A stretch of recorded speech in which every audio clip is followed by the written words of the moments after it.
sound, speeding. And we are now, we're at take two, Max. Great. We're like Bud Brigman in The Abyss. We're back on the air. All right. That was interesting. So for those of you who bared with us, thank you very much. We are back. Yes, it's true now that Wirecast has gone on to a monthly subscription service for me, even though I bought the software back in 2018 and had been using it successfully. I had not hit the auto renew button. So I opted, but you know what? So it's $99 a month, monthly. I got to go buy the software. I think it's $600 for the year, but you have to buy it at once. I've already paid that. I paid that, but then again, I mean, you know, what are you going to do? Enough of the travails of my software subscription service. We are back at it, Max. Now, let's talk physical media. Let's talk about things that came out today. You were going to talk about things that you'd purchased this week? Yeah, I started talking about Stolen Face, which I'll kind of repeat myself since we have Ghost haunting us. Stolen Face is a genuine noir, and you know, Hammer did a number of noirs before they got heavily into, you know, to the science fiction and the horror. This mostly deals with the trope, the old Hollywood trope of the idea that a plastic surgeon can completely change somebody's face, make it so, put one person's face on another person's face, like Laissance Visage. Yeah, it's like Face Out. Mm-hmm. But just plastic Face surgery. Off. Yes, that's John Woo.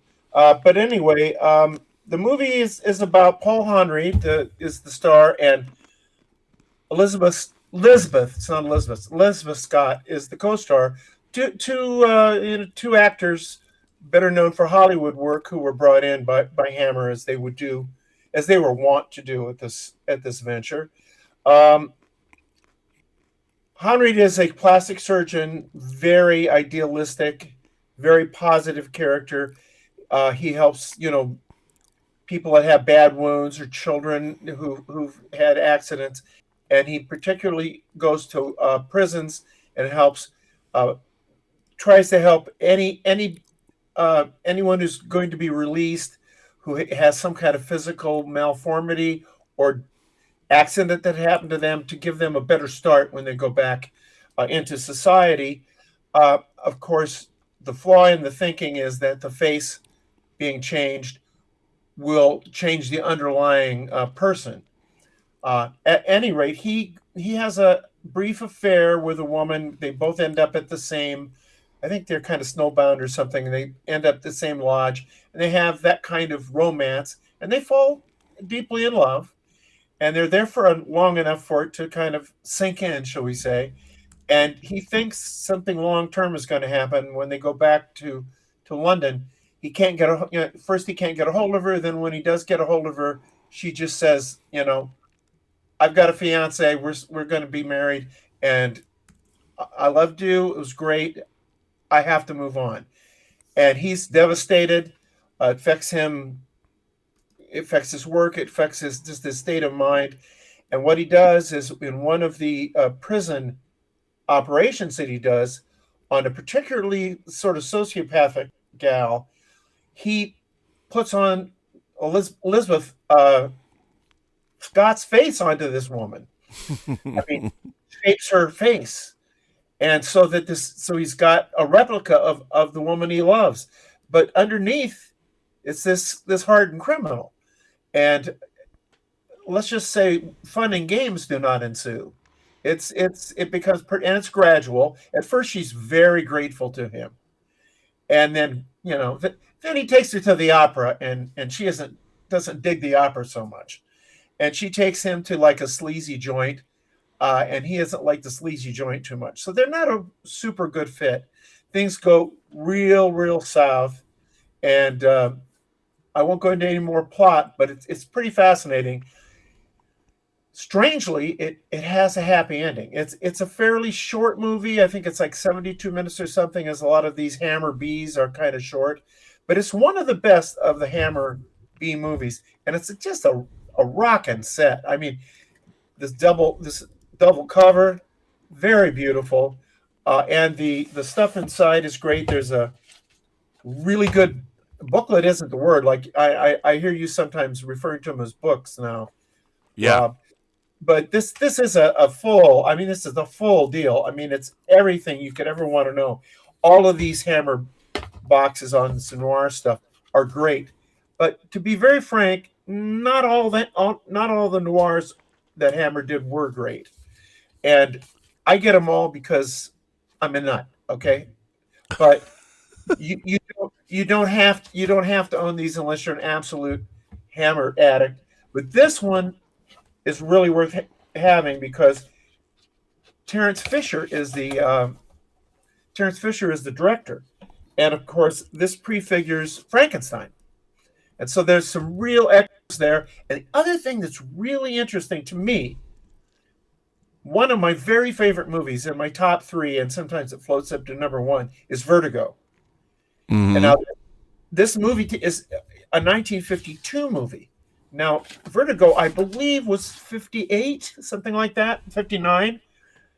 So this movie came first, and the whole middle of it, where he transforms this woman who he's already given her a new face, but he goes through the same routine.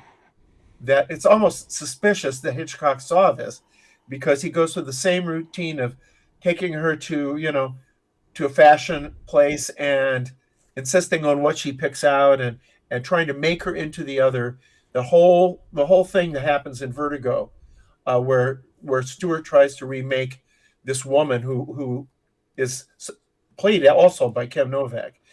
But at any rate, it's a fascinating little noir, and I think it's worth your attention.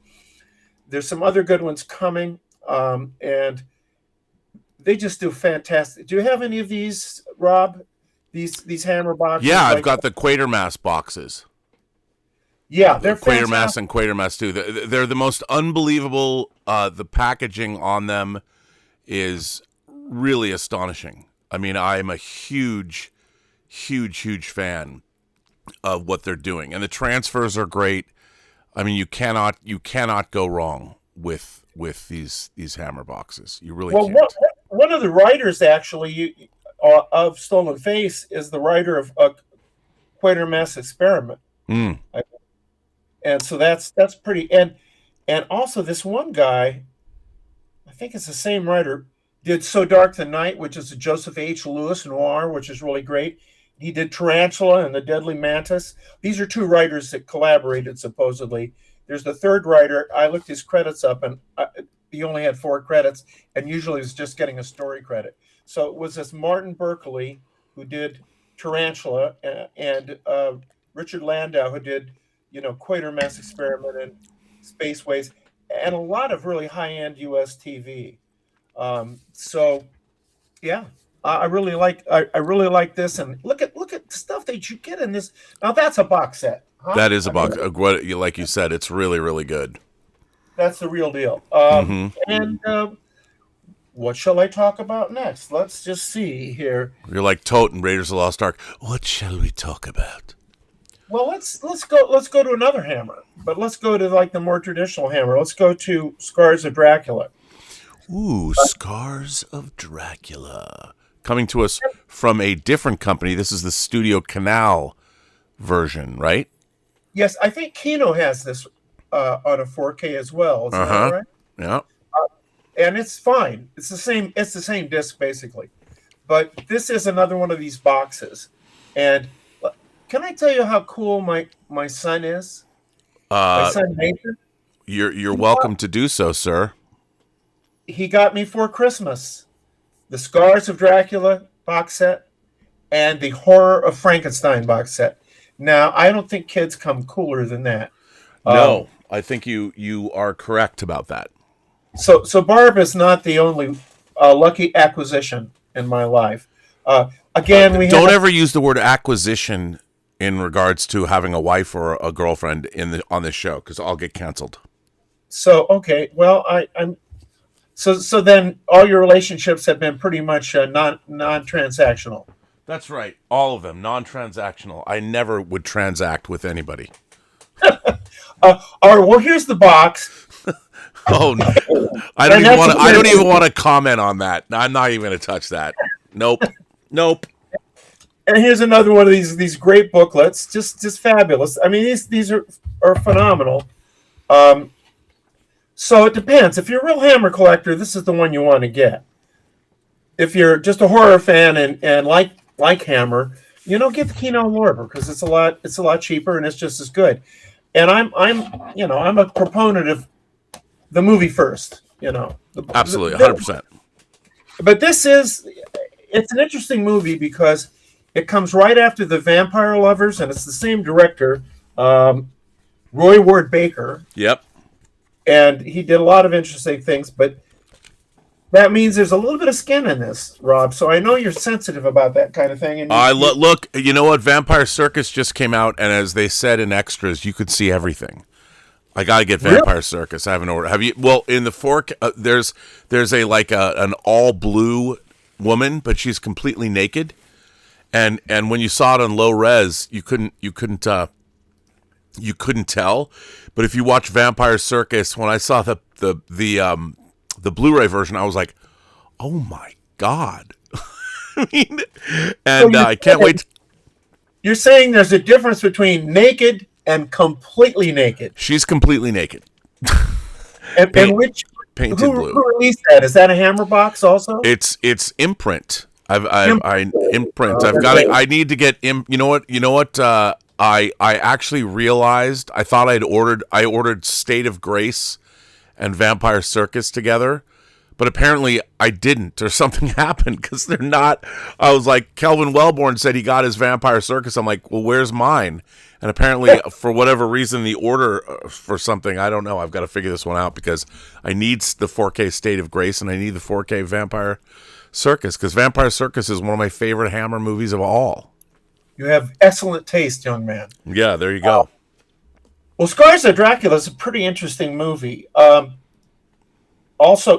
think Roy Ward Baker also did Quatermass in the Pit. So the Quatermass movies, which we both love, are all over the place here. But he also, he did a Marilyn Monroe movie, Don't Bother to Knock. Yep. And I think A Night to Remember is one of the Titanic movies. Yep. But Christopher Lee has a lot more dialogue here than he has in some of the movies. He's quite good. He's quite evil. The effects are extremely good. And also interesting, the star, other than Christopher Lee, is Dennis Waterman. And Dennis Waterman is interesting because he was on The Sweeney, which was a huge hit over there in the UK, and New Tricks, which was also a huge hit, and got some traction over here as well. He's not wonderful in this movie. It's a fairly early appearance by him, and he kind of looks a little. I can't describe it. Comatose. I guess. Okay. But he does a job, and because for me he's a familiar face, I kind of enjoyed that. The women in this thing are stunningly beautiful. Now, that's not unusual in a Hammer film. That's not unusual. No, it's not. I mean, that's why when I was a kid, Hammer, the Hammer horror films of the late 60s and early 70s, you got lesbian vampirism and lots of boobs.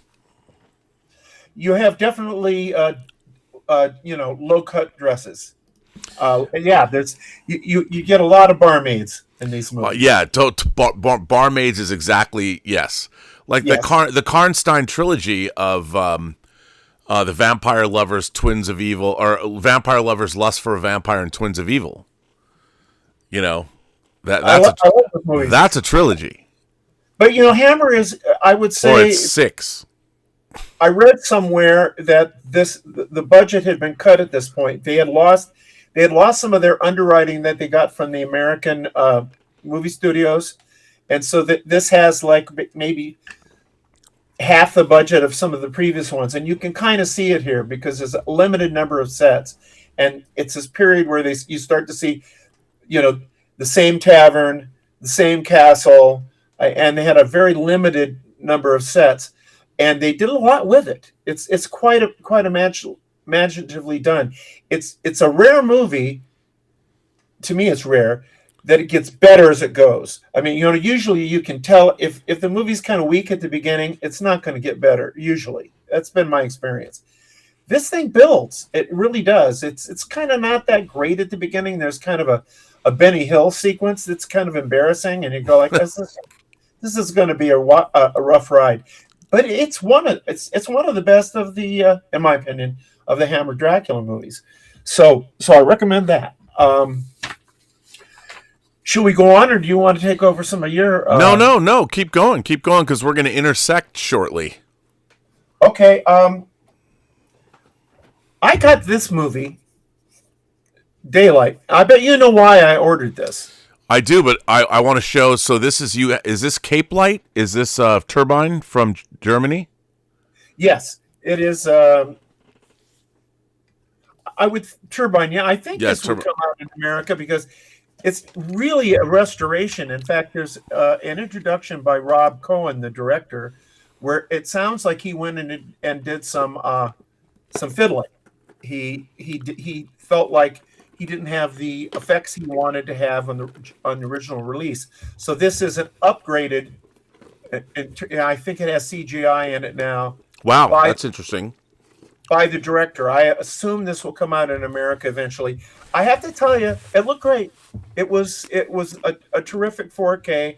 I'm not the expert that you are or that Dieter is, but this looked really, really good to me. And I was surprised how much I liked it because at the time I wasn't crazy about it. Now, I had a critical eye because I had written this novel. Okay? I had written Daylight, the novel, and the story behind that, briefly, is that I have told you this before, Rob. I got a call from my agent, and I was pretty hot at that point doing movie novelizations. Like Hansel, you're so hot right now. Well, I had done Saving Private Ryan, and a bunch of In the Line of Fire. These were big movies, and so I wasn't taking every one that came along. And I had turned 2 of them down, and I read this script and didn't particularly like it. And I said to my agent, I think I want to pass on. Is it all right if I pass on this? Oh, he said, yeah, you can pass on this. Don't worry about it. Except they'll never ask you to do a novelization again. And I thought I kind of liked getting paid for. I mean, I was really kind of living on novelization money because I had a hardcover publisher who was restricting me from writing more than 1 book a year. And I spill more than 1 book a year. But they didn't count tie-in stuff, TV tie-in and movie tie-in. So I could do all the movie tie-in, and that's why there's so much stuff by me for a period of my career in that vein. All the CSI novels, all that stuff. So I looked at the script, and it's about a disaster that happens in the Holland Tunnel, which is in New Jersey. The New Jersey Tunnel is in Holland, incidentally. So in the Holland Tunnel, there's this it's a disaster movie, is what it is. And I looked at the script and I thought, how do you make a novel out of something that's going to be inherently a bunch of visuals? It's going to be it's one of those one damn thing after another story. Sure. I mean, and they just string a bunch of these things. It's nothing, and the conflicts are all kind of artificial. So I really didn't love the script, but I looked at it and thought, it's a disaster in several ways. Why don't I do a documentary about the disaster? So the book is excerpts from people interviewed survivors. Oh, like Max Brooks's Max Allan Collins. Max Brooks's World War Z was a succession of interviews with the survivors. Maybe he ripped you off, Max. Well, I did it first. Yeah, you did. And in fact, we even attracted on audio. A company came out and assembled a full cast to do it because I had picked about 8 people to carry the story along. And the two things I did was I made sure that some people didn't get chapters so that they could die. frankly. And then also, I never wrote Stallone. So Sylvester Stallone was the lead. I never did his point. I never had him interviewed because I wanted people to wonder if they, you'd be surprised how many people would pick these books up before they went to the movies in those days. Sure. So I wanted it to work as a novel. And I thought if they don't know whether he survives or not, it'll be a better read. And so I was really proud of it. And it was a gamble because I didn't ask permission to do this. And You didn't include the star of the movie in your novelization. yeah. And so, but I took a chance. I took a risk, as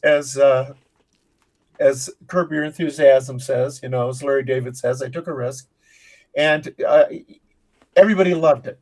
And I think it's one of my 2 or 3 best novelizations because it brought some creativity to it. But so I was kind of hypercritical of the movie. Now, seeing it years later, I thought it was a really good disaster movie, a really good ride. Sure. And I thought that he was. I think it's some of the practical effects that they have in this thing are stunning. It's a really good. I hope this comes out, in the USA, maybe from Kino, as a 4K. There's another thing about it I really like, and this is personal, but I was a big fan of the actor Barry Newman. Right. And Barry Newman had a television show. I think it was in the 70s. It was a spinoff of his movie, which was I think it was a Sidney Furie movie, The Lawyer. Do you know that movie? It's kind of based on the same show. By the way, Kino, I just want to point out, Kino Lorber did release Daylight in a 4K version. It's just, remember there was some problem with it. No, but there was some issue.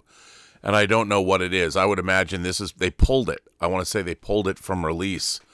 I'm not sure why. I don't really remember what happened, but I probably didn't bother. I probably didn't bother to buy it. That was, but this one jumped out at me. I went, well, at least kind of like to have everything I wrote a novelization for, either have the Blu-ray or the DVD, the Blu-ray or the 4K of. But Barry Newman had this show called Petrocelli, and I always loved the movie The Lawyer. I think it's a Sidney Furie movie, and again, it's loosely based on the Sam Shepard murder case.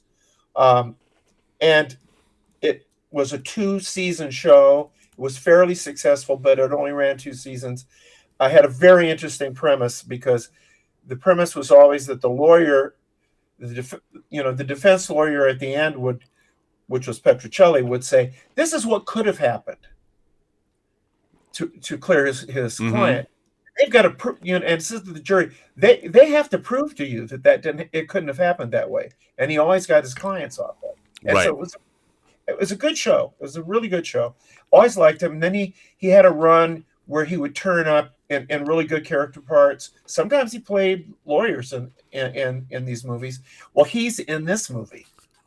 He's got a good part. He's got about the 5th biggest part. He's one of the guys dealing with the disaster on the other end. And he's very good in it. And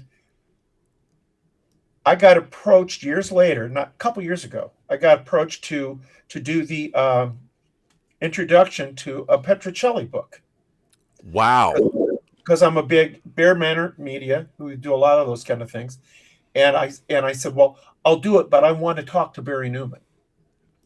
And so they got me his phone number, and I called him on this phone number, and this guy came on and in a real old man voice and claimed to be Barry Newman's father.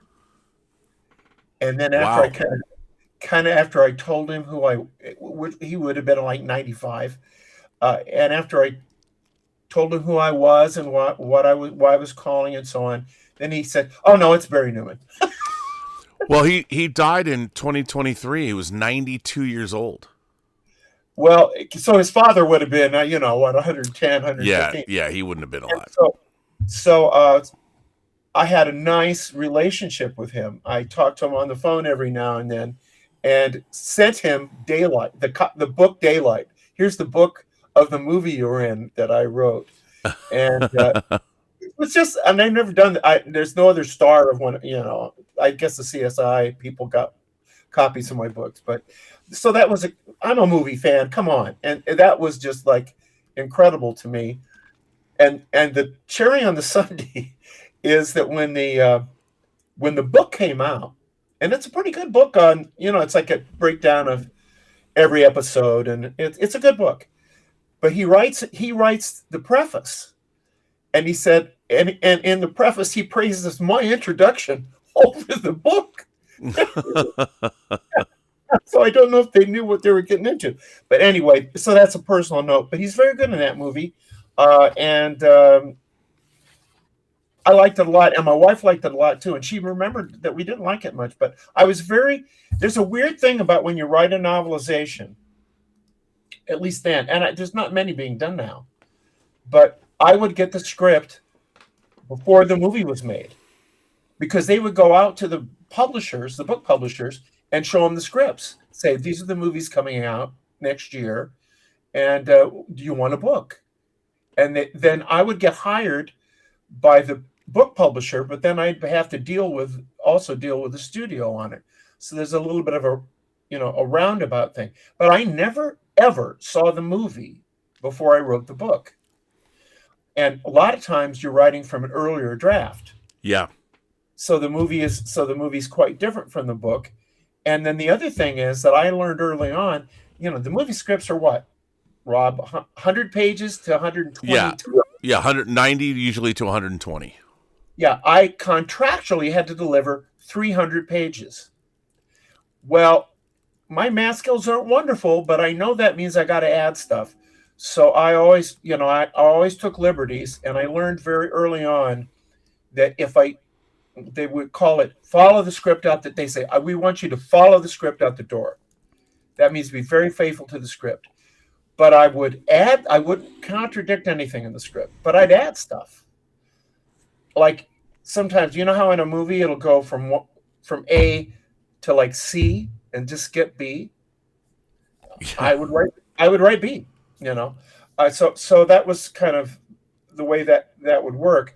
So when I went to these movies, oddly, not having written a book, but not having seen, never seeing them. Now I'm seeing a movie as if it's a movie based on my book. I mean, that's kind of how your brain does it. And so I have problems with a movie because of that. And I think I may have told you that one of these directors called me one time and asked me why I had done a couple of things. And it wasn't being critical. He said, well, you wrote this scene and it wasn't in the script. Why did you write that? And I said, because you needed it. And because he had gone back later and done that scene. So I anticipated. So he picks this book up to read it, and it's got a scene that he added that hadn't been in the script. He's like, what's that about? So he got my phone number to call me and ask me. And the other thing was, he said, well, why did you skip this one? And I said, well, I've made some independent films. I'm no big time filmmaker, but I know when a scene can't be shot. And I looked at that and knew you couldn't shoot it. He said, no, we couldn't shoot it. So anyway, it's a fun kind of byproduct of my career. And I think as a movie fan, to be able to have some connection to these movies was kind of thrilling in a way. And also because I did not have to, I'm a mystery suspense guy, right? And if I write a science fiction novel and send it to a publisher, they're going to say, what are you doing writing a science fiction book? Right. Yeah. But because these movies were all over the map, a Western, a science fiction, a horror movie, the Mummy movies. I mean, I got to work in all these genres, and I learned a lot because every genre has its own, its own problems, its own tropes, and so on. So I loved doing it. But the one that crushed my soul was G.I. Joe, and because I couldn't figure out what was going on, and so many of this, I couldn't figure out what is going on here. And if you don't know what's going on, it's hard to write the scene. Sure, 100%. I'm right there with you. So anyway, but I would recommend this. I think it's one of the better disaster movies, frankly. And Yeah, Stone, I will always have something against it because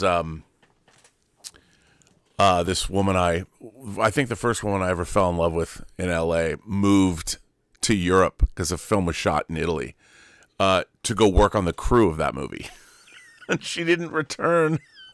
so Daylight is your downfall. Yeah, Daylight took my Daylight was taken away when Astrid Marina Gattuso left the United States. But I think in that movie, and what was the year that movie came out? Something like 96? Yeah, 95, 96. I feel like Stallone's like at the top of his powers in this movie. Yeah, because it's post cliffhanger. He's really good. He's really good in it. So yeah.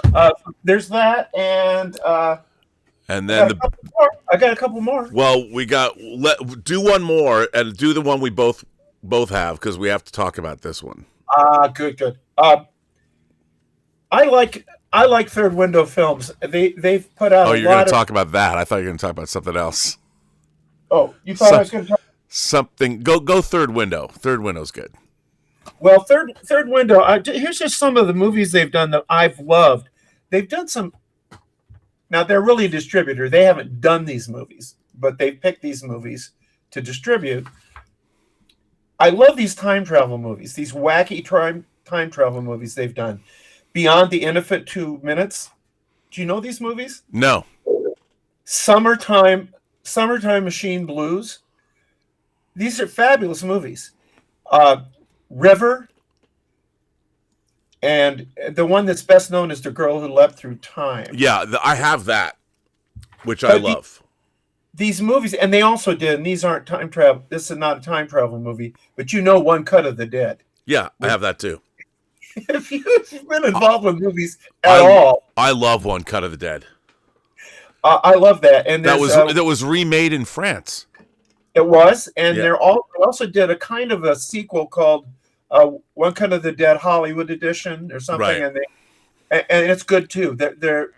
But the thing about Beyond the Infinite 2 Minutes and the movie River, they use this notion of they keep repeating 2 minutes, right? And certain people within the 2 minutes can remember what had been going on before. I can't exactly explain it or describe it, but I would be stunned, Rob, if you didn't love Beyond the Infinite 2 Minutes and Summertime Machine Blues. Well, and River is really, really good too. I need to get them all. I don't have them. I only have The Girl Who Leapt Through Time. They're really fabulous. This one is current, and you may be familiar. I think you've mentioned this. A Samurai in Time. Right. And it is kind of a samurai movie, but it's a comedy. They use that term dramedy, which is kind of an obnoxious term, but it's a very funny movie that is serious. It has a serious undercurrent and ends in a very serious place in a good way. Right. Yeah. Have you seen this movie? No. Well, the basic premise is a real samurai is in battle with another samurai way back when, Edo era, and lightning hits their swords. And the one samurai, who is kind of the lesser of the two samurais, wakes up and doesn't know where he is, but thinks he's in, at a street in Edo in, I don't know, Kyoto or something. Right. Yeah. And as he wanders out, we realize before he does, he's on a movie set. And from there, it goes very interesting places. And this guy is now stuck in our era. And he becomes a stuntman in samurai movies. I mean, it's hilarious, but you're also seeing him reacting to things like seeing television for the first time and seeing all and the cultural differences. And so the fish out of water thing has rarely been done better than this. And it's kind of a long movie. I mean, it's like 131 minutes. And again, it just zips by. My son and I watched this. We both loved it. And apparently the budget wasn't terribly big. I guess they must have got access to like a standing set of this town. Sure. It satirizes a lot of things about filmmaking, and I just want to mention the director is a guy named Junichi Yasuda, and he also wrote the script, and Makayama Yamaguchi is the star, who's the samurai. And I gotta say, things pay off you don't expect to pay off later. I don't want to spoil anything, but it does go somewhere. It goes someplace very significant. My highest recommendation on this movie. Nice. And the other one, my favorite movie is this one. The one. Yes. Now that is Death by Fruitcake, your latest release that you made, you and your wife. Yes, and it's only available on DVD. It's on all kinds of streaming services, video on demand right now. It's on YouTube. You can buy it on YouTube. Wow. And it's a movie that you directed and you co-wrote it. Yeah, I was. If Dieter was here, I would have said, "This isn't a coffee and cake movie, Dieter. It's a fruitcake. It's a coffee and fruitcake movie." Well, there's another thing you wanted to talk about too, wasn't there? One Land, One King. What is the secret of the Grail? Do you want to do that now? Yeah, because we both should talk about it. I love this movie. Oh, I do too. And this is Arrow's 3-disc set of Excalibur, John Borman's 1981 Excalibur, based on what the book Le Mort d'Arthur, however you pronounce that, I can't speak French. It's like a 15th century novel. I mean, it goes back. It is, I have to tell you, did you see this? I'm sure you saw it when it first came out. I did see it when it first came out, and I liked it, but it was so. I mean, it's a long time ago. Yeah, it was 81. What's interesting, when I saw it, it was billed. You kind of thought it was Star Wars when it was coming out. It was like I think I had not yet turned 14. I was still 13 when I want to say I saw it in April or May, and. At first, I appreciated it, but I didn't love it. But it was one of those movies that grew on, and I'll tell you, this is a true story. So it used to be, so I'd seen it once in the theater, and it was in Starlog magazine because John Borman, Zardoz and Exorcist 2 and Deliverance and all that. So it was like a big genre back in that time. There was lots of really interesting genre movies that were coming out from British directors, like when Ken Russell did Altered States. So there was a lot of stuff going on at the time that was interesting. So I really was looking forward to seeing this. And when I saw it, I guess the term Baroque, it was so offbeat in terms of the way scenes and even the way Nicole Williamson played Merlin. And the way it was shot, it did not feel traditional. I felt I was looking at almost a fever dream of an Arthurian movie.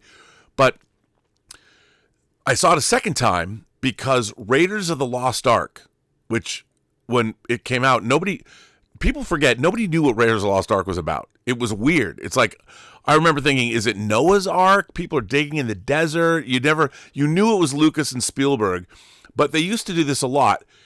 You could go see Excalibur again, at least in the Factoria cinemas, and then they were showing Raiders of the Lost Ark as a public sneak. Nobody had seen it before, so but you had to go see Excalibur. Yeah. So we all went, because all of my friends and I, we went to see Raiders of the Lost Ark, and we didn't really know anything about it. The trailer for Raiders of the Lost Ark is not a good trailer. It doesn't really convey what it does not convey the experience of seeing that movie. So I was sitting through Excalibur a second time, and waiting to see Raiders, and I was like, this movie's awesome. I mean, not only does it have great dream sequences, it was like even though the line delivery, once I had said I knew what I was getting, I settled into the whole vibe. I mean, it definitely, there is an Excalibur vibe that you have to catch that vibe. And I mean, it was an amazing, I love it. And over the years I've watched it. I've owned it on Laserdisc. I owned it on VHS. I have the Blu-ray, but it always looked like shit on home video.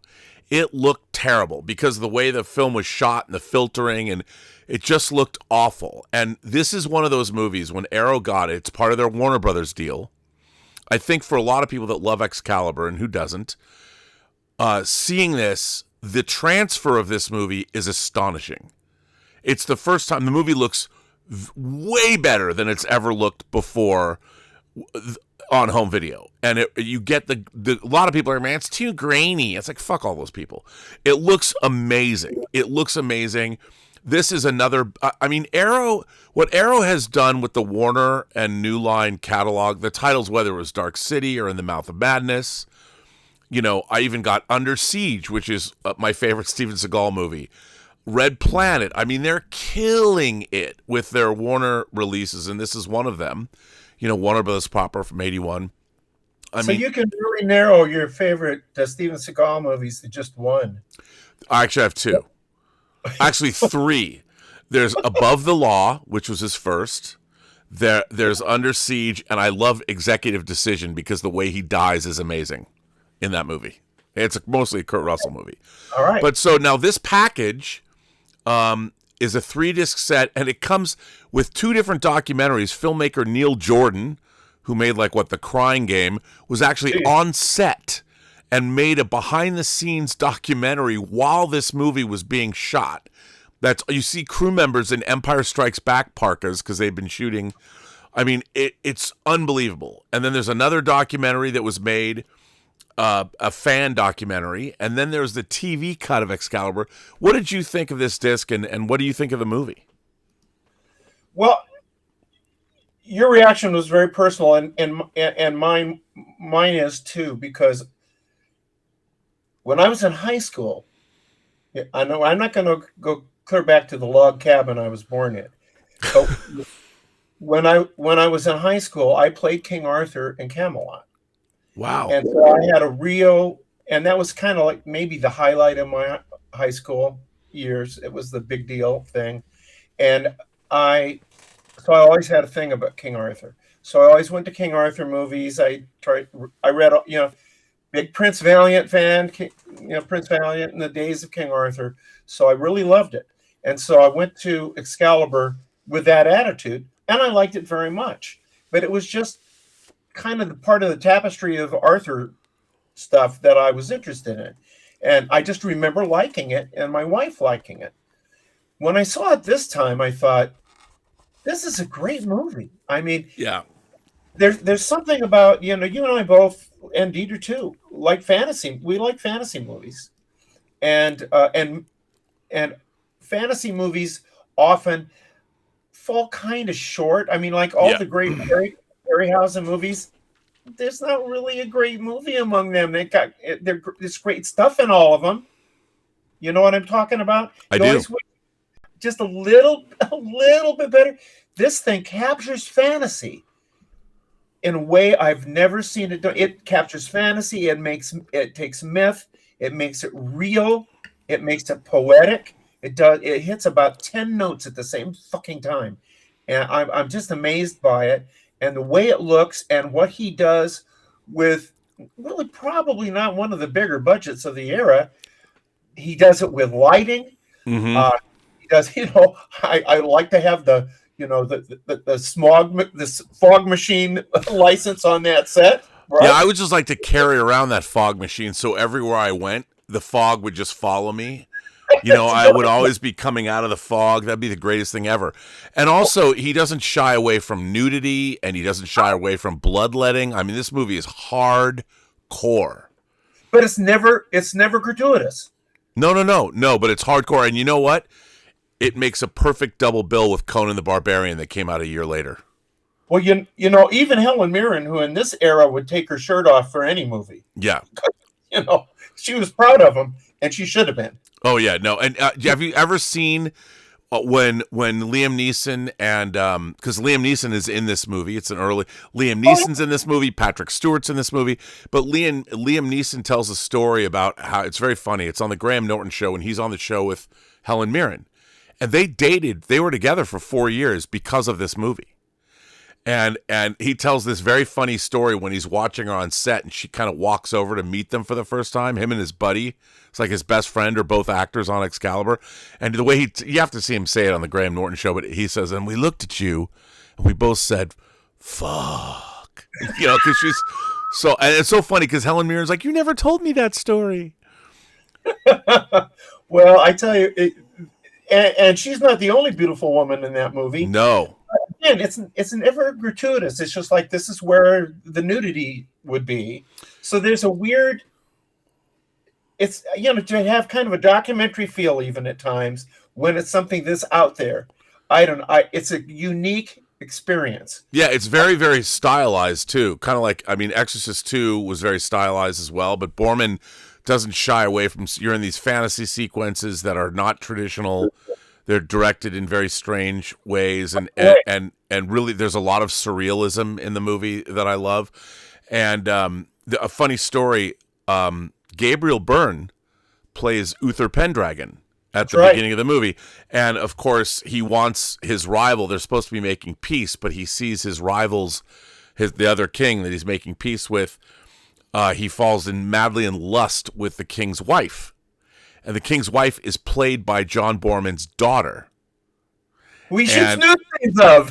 Yeah, which he's shooting nude scenes of his own daughter. And so Gabriel Byrne rides the dragon's breath that Merlin has conjured up for him into the castle and has sex with her in a full suit of armor, by the way. Yeah. And so when I interviewed Gabriel Byrne for The Usual Suspects, you know, and how my technique when I would go, people don't know me, and I went to his hotel room. He was staying at the Sunset Marquis, and that's where I interviewed him. So I'm setting up the camera and stuff, and he comes out with his Irish brogue, and I go, this is how I always start. I break the ice by talking about something that has nothing to do with what we're about to talk about. And I said to him, I go, dude, I got to tell you, I loved you as Uther Pendragon in Excalibur. I mean, what was it like? You had to shoot a sex scene with the director's daughter in a full suit of armor. And he just gave me this hearty laugh. And he says, no one even remembers I was in Excalibur. And I go, oh, I remember, you know, and then we had a great laugh. And then he's like, what do you want to know about Usual Suspects? And because that they know you're a fan without, you don't have to slavishly fanboy out. And I asked him a funny thing about the production, and he was hilarious. But the cast of this movie is really, I mean, Nicole Williamson, who later appeared in Exorcist 3, is so good as Merlin.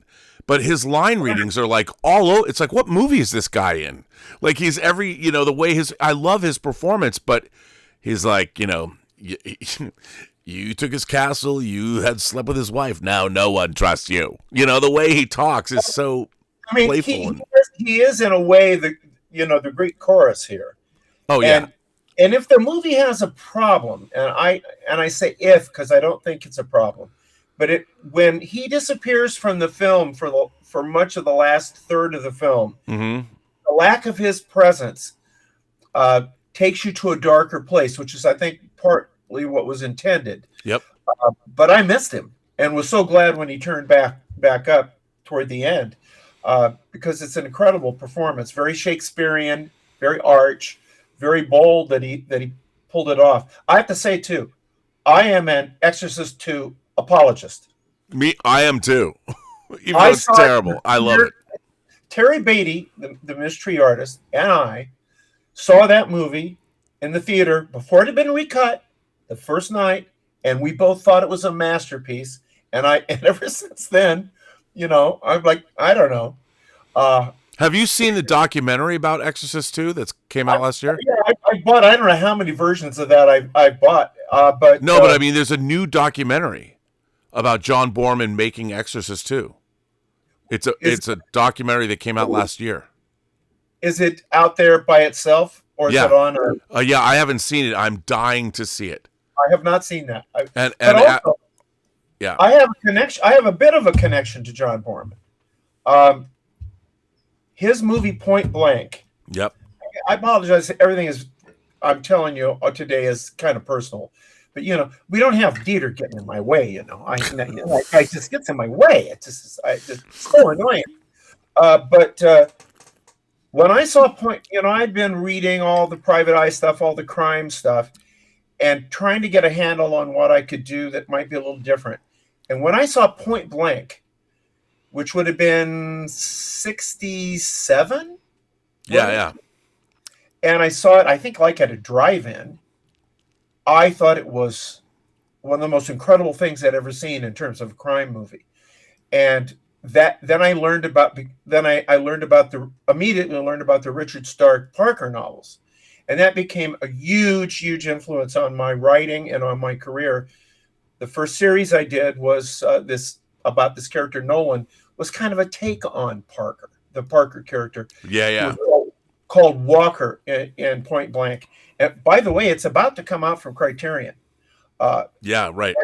And this is a Borman, this is his first major. He had done some things before, but that was the thing that kind of put him on the map. Well, I got invited to the British Film Institute for a Road to Perdition screening, and Don Westlake, who was Richard Stark, the author of Point Blank, which was originally called The Hunter, he was invited, for a screening of Point Blank, and John Borman was there. So I got to have a little interaction with him, but not much, because they were doing their thing and I was doing mine. And sometimes we'd be maybe at a dinner together, and there'd be 8 people or 10 people. But my wife and I were walking down the street, and here he comes walking down the street by himself. And I went up to him and I told him, I said, that movie Point Blank, my career is based on that, seeing that movie. And just told him out. And he was very warm. He was very friendly and very unpretentious. And I could tell he appreciated the fact that, he wasn't, some people are off-putting about it. They don't want to be bothered like that. But he liked hearing that. He liked hearing that my admiration for that movie had lit a spark in me. And it really had. Yeah, I mean, it's funny. That's not funny. I always say it's funny. I should cure myself of saying that. Bryan Singer, my buddy Bryan Singer, was going to do a remake of Excalibur. Oh. And, he talked to John Borman. John Borman had the hero sword of Excalibur, and Bryan bought it from him.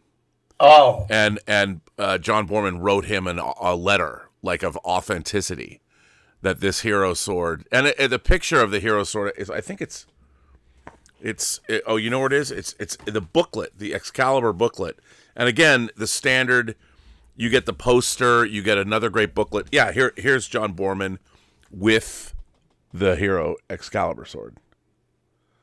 And one of the exciting things when I met him was that it put Westlake, the creator of Point Blank, and Borman in the same room, I think, for the first time. They had never really done an appearance together, and I don't, they didn't let the writer of the book on the set back in those days. By the way, you can't really see it on this cover, but the artwork, there was many different pieces of art done for Excalibur by the great movie poster artist Bob Peak. This, who also went on to do like Star Trek The Motion Picture and Pennies from Heaven. He did all different kinds of promo art, which a lot of it is represented in this box set. Incredible work. This is why there should be box sets. And this is why I am kind of even more so getting particular about which ones that I get. That I try not to be, this is my little preaching for the movie and not the box set. There are movies that don't deserve box sets. I'm sorry, they just are. Well, that's true. American Pie 2 doesn't need a box set. Let's get right down to it. I'm not against it. No, but I would agree with you. I would agree with you. But Excalibur definitely does. And, Arrow, we're going to get to Arrow a little later. But again, Arrow, their work with Warner Brothers, George Felsenstein talks about how happy he is with what Arrow does. I mean, the way they've done it. And Cliff, who used to work at Shout Factory, is over at Arrow now. And they're just doing incredible work. And the stuff the Warner Brothers catalog and the way they've got more coming out. We'll be getting, this has not been officially announced. It's not been officially announced, but do you know what do you know what movie is celebrating its 50th anniversary this year? I mean, there are many movies, but one movie in particular that was seminal to my 9-year-old self. Seminal in more ways than one. I can't guess. I can't guess on that. Logan's Run. Oh, I should have guessed. Logan's Run is turning 50. Now, there has been no announcement and no one has said anything. But I have to believe, because Logan's Run is an MGM movie, but it was a thing that Warner Brothers has released. George Felsenstein himself, when they did the double disc Logan's Run Laserdisc, he was involved with that. So I have to believe that Arrow will put out Logan's Run.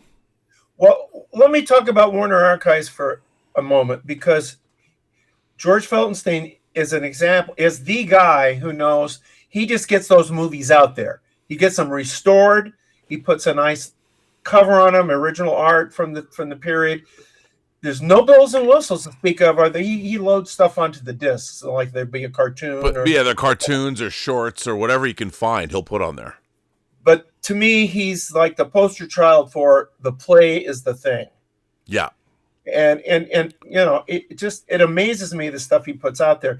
And because of that, because his stuff, the most expensive it tends to be is maybe $24.95, and usually you can get them somewhat cheaper.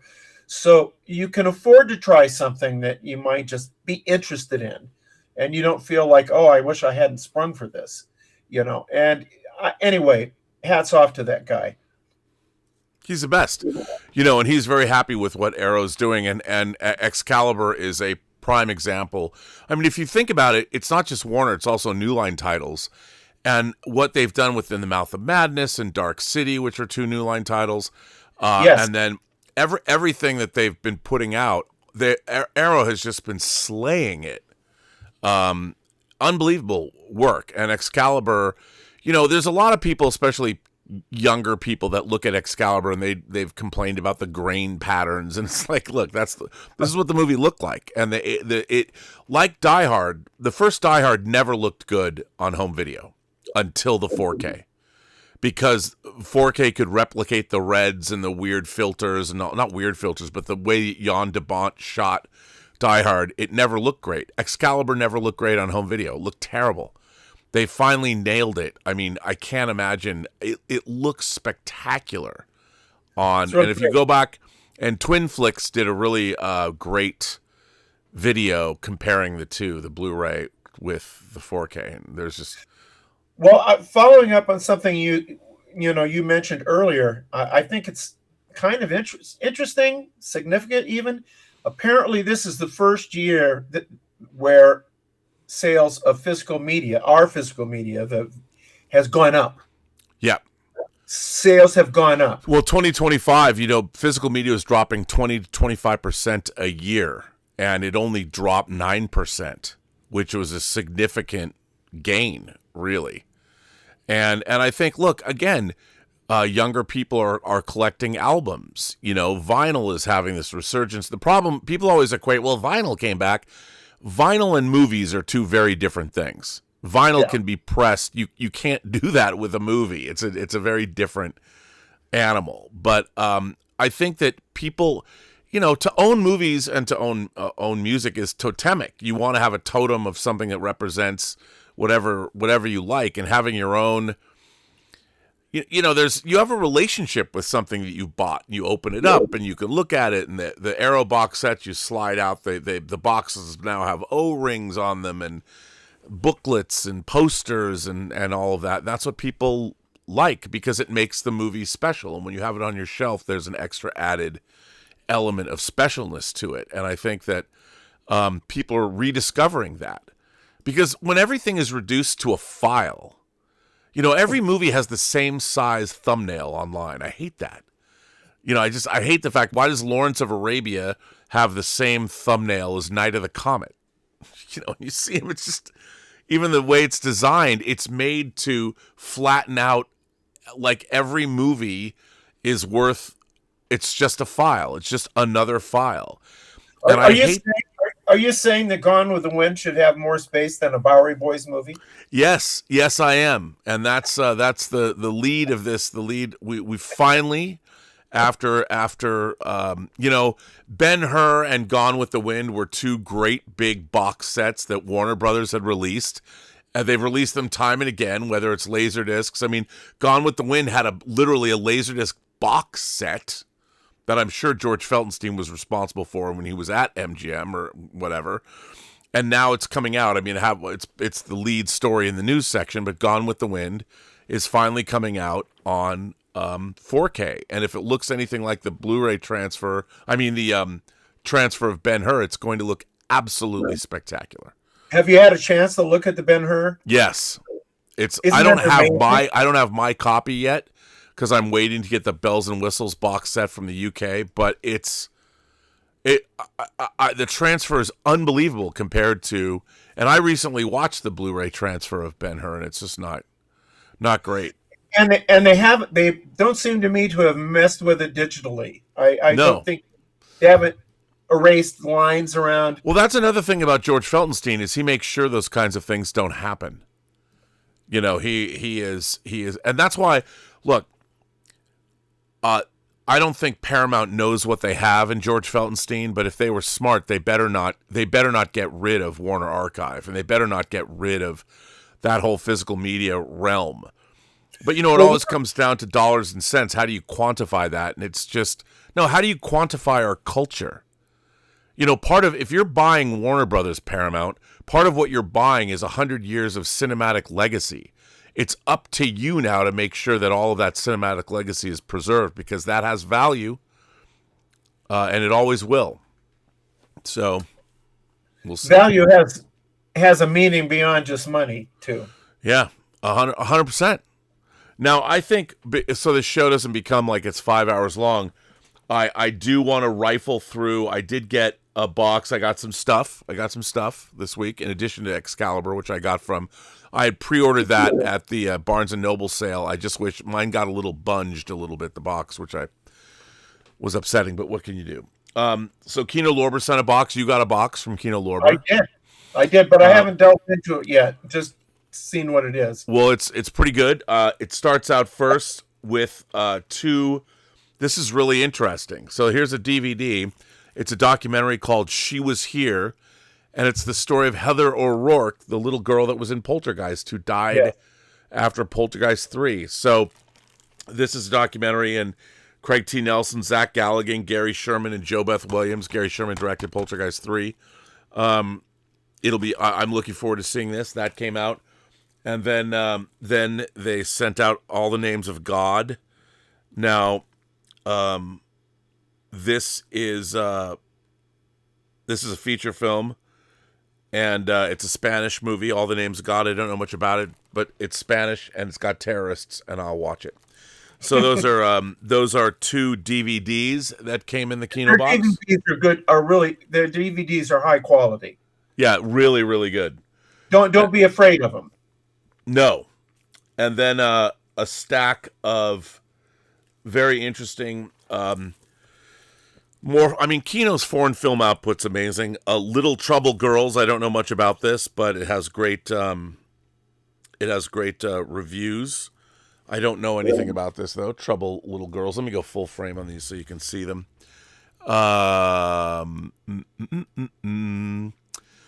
And then Billy D. Williams as Scott Joplin, and Margaret Avery, a favorite of mine. Billy D. Williams as Scott Joplin, the entertainer. Pretty interesting. And then the Kenneth Branagh movie, Dead Again, on Blu-ray. I actually like this movie. I haven't seen it in a long time.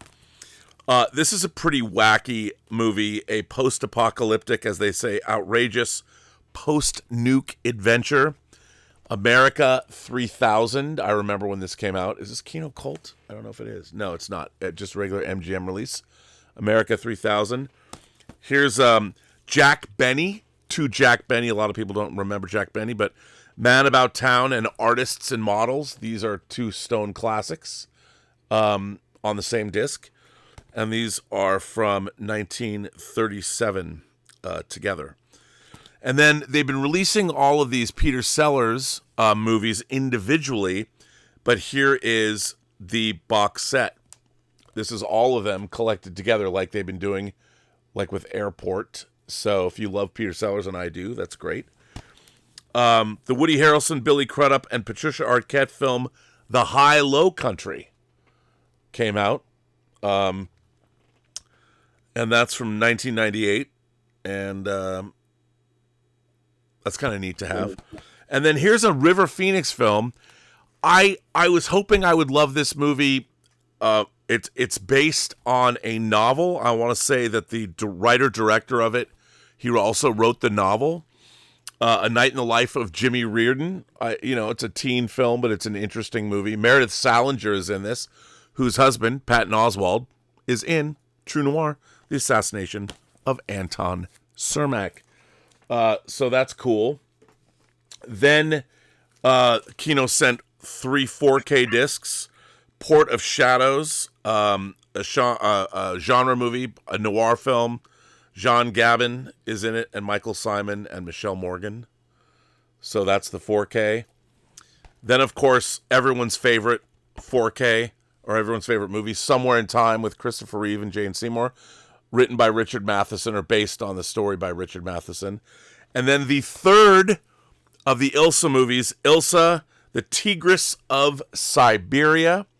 This is Kino Cult 44, the ongoing greatest cult label ever. And, of course, you get dual covers.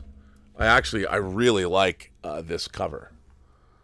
So if you like the Ilsa movies, sex and violence, still Ilsa, She-Wolf of the SS is best, but these are definitely movies to acquire. Now, you gotta love Kino. So that is the box from Kino that I received. And the final thing I want to show is yet another Warner Brothers Arrow banger. The original Westworld. Some people today don't realize that Westworld, the TV series, is based on this film. And this is the writing, directing debut of novelist Michael Crichton, whose first novel, The Andromeda Strain, was made by Robert Wise, who had directed Star Trek The Motion Picture, but he also co-directed West Side Story. He edited Citizen Kane. But this 1973's Westworld, James Brolin, Josh Brolin's dad, and Richard Benjamin are in this. I love this movie, and this has been a staple. Again, Warner Brothers released Westworld early on Japanese Laserdisc letterboxed. And I love the extra added artwork that Arrow does for these movies. They kept the original logo. And there's posters, and I'm sure, there's posters and a book. So I'm sure, and I will look, the reversible sleeve, I'm sure, is cool.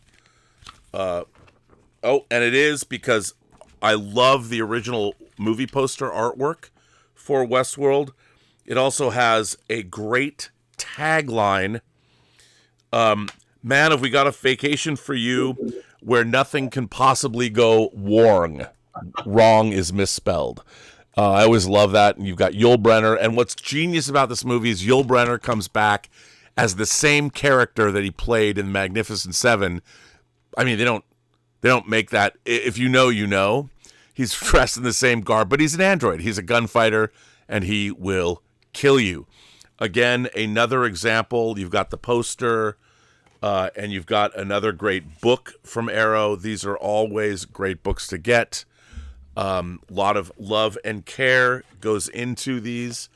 And they're killing it with these Warner MGM titles, catalog titles. And I would hate to see a company like Paramount interfere in any way I mean, 70s dystopian science fiction is the best dystopian science fiction. So this is one of those things early on, along with Colossus, the Forbin Project, which came out in 1970. A lot of people worrying about AI, and they knew what was up in the early 70s. So that is my haul of physical media this week, Max. Well, it occurs to me that we're very lucky to have sort of these two prongs here, where you've got Kino Lorber and you've got Warner Archives, who are doing a lot of stuff relatively bare bones, very much affordable. I mean, Kino has phenomenal sales all the time. Yep. So you've got that going on. And then you've got the Arrow and Severin and Vinegar Syndrome and Imprint and, 4 or 5 others, these boutique labels that are killing it in more elaborate releases. I think it's, I know that it's probably a dying form, but this is a pretty good time to be alive if you're a physical media collector. Oh, I mean, we're eating good. I totally agree with you. And when you see these transfers, they've never been better. And we're just getting so much good stuff. And a lot of this stuff, like the Ilsa movies, used to be really hard to get. And then in the VHS days, and now you get these elaborate, these box sets with. But Kino Lorber does, if they can get any special features, they always include them. Oh yeah, they've done a really good job of that, including the special features. So more power to them. They bring back legacy special features. They did that for Usual Suspects. Yeah, and I've done a bunch of commentaries for Kino Lorber. Yep. With Heath Holland, great guy, and then we just did one for Imprint, so that's my first Imprint. Oh, that's what was that? Can you say what it was, or they haven't announced it yet? Yes, it's for Ring of Fear, which is my favorite bad movie because it stars Mickey Spillane, my hero. It's a wonderful film and a terrible film. That's all I can tell you about it. So you can't. Are there any spoilers in your commentary that you can't spoil here?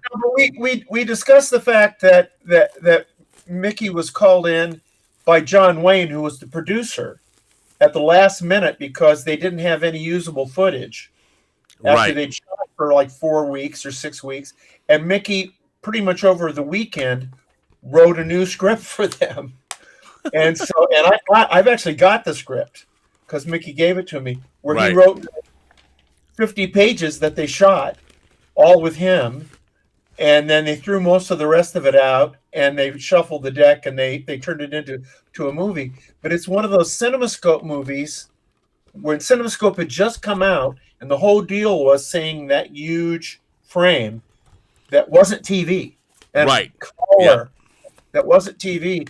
So it's a circus movie, and it just stops when there's a circus act. It just fucking stops. As one does. But it's very entertaining, and Mickey is it's fun to see him at his peak, because that's when he was the best-selling writer in America. It was like seeing when you saw Stephen King, I guess, in Creepshow. Like, there he is. Media shit. So, but yeah. That's a good haul. I mean, I'm going to be looking at a lot of that Kino Lorber stuff, so you'll hear more about that. So, did you want to talk about more releases, or do you want to go into the news? I'd love to see news. News. Well, we talked about, first of all, Bill Hunt. This makes me very happy because I'm a huge fan of this movie. It did not get its due when it was released on Blu-ray, but Warner Brothers has announced. Now, I'm not clear. Is this going to be an Arrow title or Warner Brothers? But Emil Hirsch was touting this on his social media.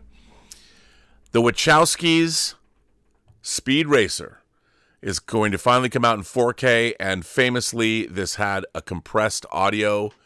It was on only a BD25, so it was compressed. I love this movie, especially if you're a fan of the original animation or Mach Go Go Go, the original manga. I thought this movie was bananas, and I loved it. So Max, it's coming out in 4K, and it's going to have uncompressed Dolby Atmos. My friend Clark Von Trotha saw this newly, call it renovated, the new 4K Dolby Atmos version at the Hollywood Theater in Portland, Oregon. If you're familiar with that, it's a great theater. They have all these events. They once showed The Hunger, and Daniel Ash from Love and Rockets and Bauhaus came and played. I wanted to go up there and see it. But so Speed Racer is coming out. But the biggest news of the week is, of course, there's no cover yet, but coming to 4K, fall of 2026 is indeed Gone with the Wind, a movie some might label as problematic.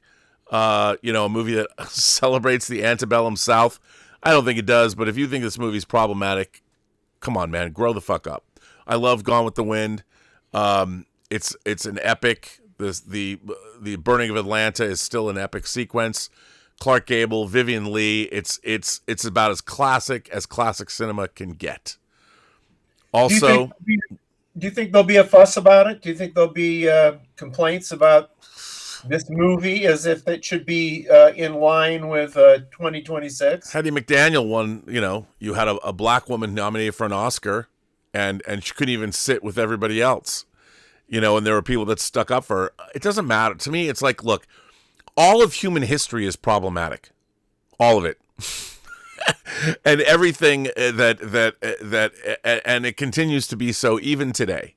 So to get mad about things from the past, this movie came out in 1939, along with Victor Fleming, who was one of the directors of Wizard of Oz, but the greatest year ever for movies. You can get mad at Gone with the Wind, and you can get mad with how it talks about or glorifies the antebellum South or whatever. Or not, and that's isn't it antebellum post slavery? Yeah. So this is not the antebellum South. This is the South. This is the bellum South. So it's I love this movie. I think it's what movies are made of. Frankly, my dear, I don't give a damn. Come on. And if you don't understand why Clark Gable was a big star, you'll understand after you see this movie. Oh yeah, because he's timeless. He is timeless. And it's great stuff. So Gone with the Wind finally coming to 4K, thanks to Warner Brothers. Coming out on I like this movie. Willem Dafoe and Edward James Olmos, Triumph of the Spirit. You got all kinds of different things in this movie, but I thought it was a pretty good film. And it's coming out. Now, here's something. Here we go. We come to Arrow, Max. And one of my favorite movies of this time, from 1983, Max.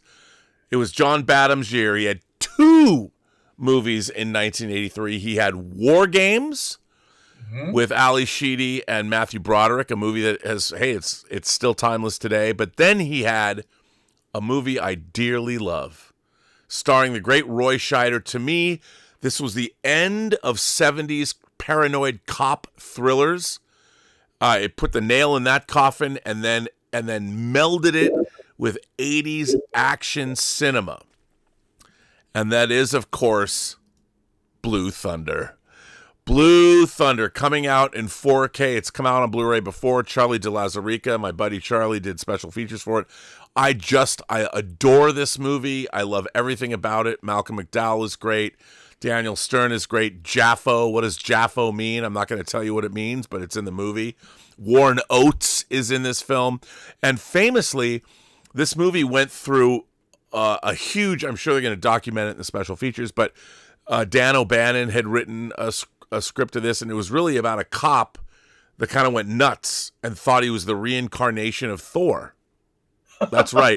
And stole this helicopter and it's all full of surveillance gear. Again, another movie. It's 43 years old, and it hasn't lost a step. I love this movie. You've got F-16s chasing a helicopter through the streets and through the skies of downtown Los Angeles.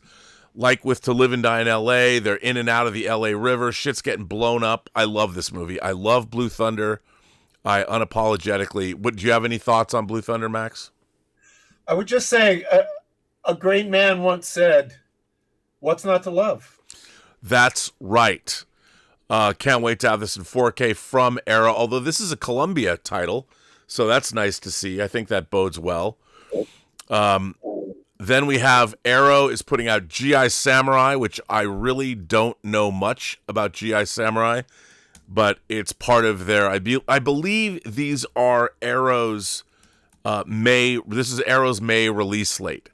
So very excited to get their these films. And gotta love Sonny Chiba. Gotta love Sonny Chiba. Oh yeah, of course.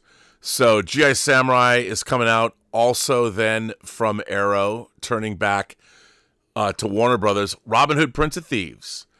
You know, Arrow did a great box set of Waterworld, and now they're turning. You know what? I don't care. I like this movie. It's just, I know Charlton. I mean, Kevin Costner's accent goes in and out, but I don't care. I like this movie. I love Morgan Freeman in it. And of course, Alan Rickman. What's not to love? I'll get this. Are you going to get this, Max? I've never seen it. Oh my God. No. You should watch it. You complain, but you it's fun. It's fun. And then we have probably what'll be the definitive version. I don't know if this is the Cabal cut, but they've got the theatrical version and the director's cut, both restored to 4K. Clive Barker made 3 movies. I think this is the least of the 3, but I love all the makeup effects, and it's got a lot of interesting stuff, and it's got a really wacky turn by David Cronenberg as a serial killer, and I like this movie. I do. Nightbreed, I'll be picking this up. I already have this big Nightbreed box, but it's nice to see this come back out in 4K. Then we have Mona Lisa, Bob Hoskins in Mona Lisa. This is a terrific film. Again, Arrow comes out swinging with movies like this, which I am all about. I'm like, how can you not love Mona Lisa? And if you haven't seen it, it's a terrific film, and I love that Arrow is putting this out because it shows how varied their output is. This is a new 4K restoration with Dolby Vision. And this came out 5 years after The Long Good Friday. And he comes back to the gangster genre. And it's directed by Neil Jordan, who made one of the documentaries on the Excalibur disc. And now a lot of people might get angry about this, but they are re-releasing. Kino is putting out all 3 Man with No Name trilogy discs in a box set. The Dollars Trilogy. And this is amazing. So Arrow Films is proud to present this landmark Western trilogy in the most comprehensive edition ever assembled. We've already seen their restorations that were released in the UK only, and we'll see where they take this. And it comes out in the UK on May 18th. And as you can see, it's a pretty extensive box set. If you haven't picked these up, I guess this is only UK only to get all of them. I mean, I don't know, Max. We've got the individual discs, right? Well, I just ordered the individual discs after you shamed me and showed me that the Kinos weren't enough. No, they weren't. But now there's this box set for those of you who didn't get the individual boxes. But hey, looks pretty cool. It does look pretty cool. Now this is, Dieter snoozes. He loses. He does, because he would. I'm sure he would have liked to have been here for this. Motorhead, the complete On Parole Sessions Blu-ray. Rhino is putting this out, and this is the 50th anniversary Atmos remix of On Parole. So 2025 was the 50th anniversary of the band Motorhead being formed. And that's pretty crazy. So there you go. The Parole Sessions, a 4-disc set, 3 CDs and 1 Blu-ray with the original album remixed by Steven Wilson, plus the 2 discs from the same recording sessions remixed by Richard Digby Smith. So I'm sure Dieter could wax rhapsodic about this, but he's not here, so he can't. You snooze, you lose, Dietz. Then we move on to another Severin, another one of their box sets that I know nothing about. Susanna, Empress of Darkness. I'm in. Count me in. Now, this comes out April 28th. What is this box set? Well, She's known as an icon, according to High Def Digest, a cult legend, according to Gizmodo, and an inspiration for modern scream queens.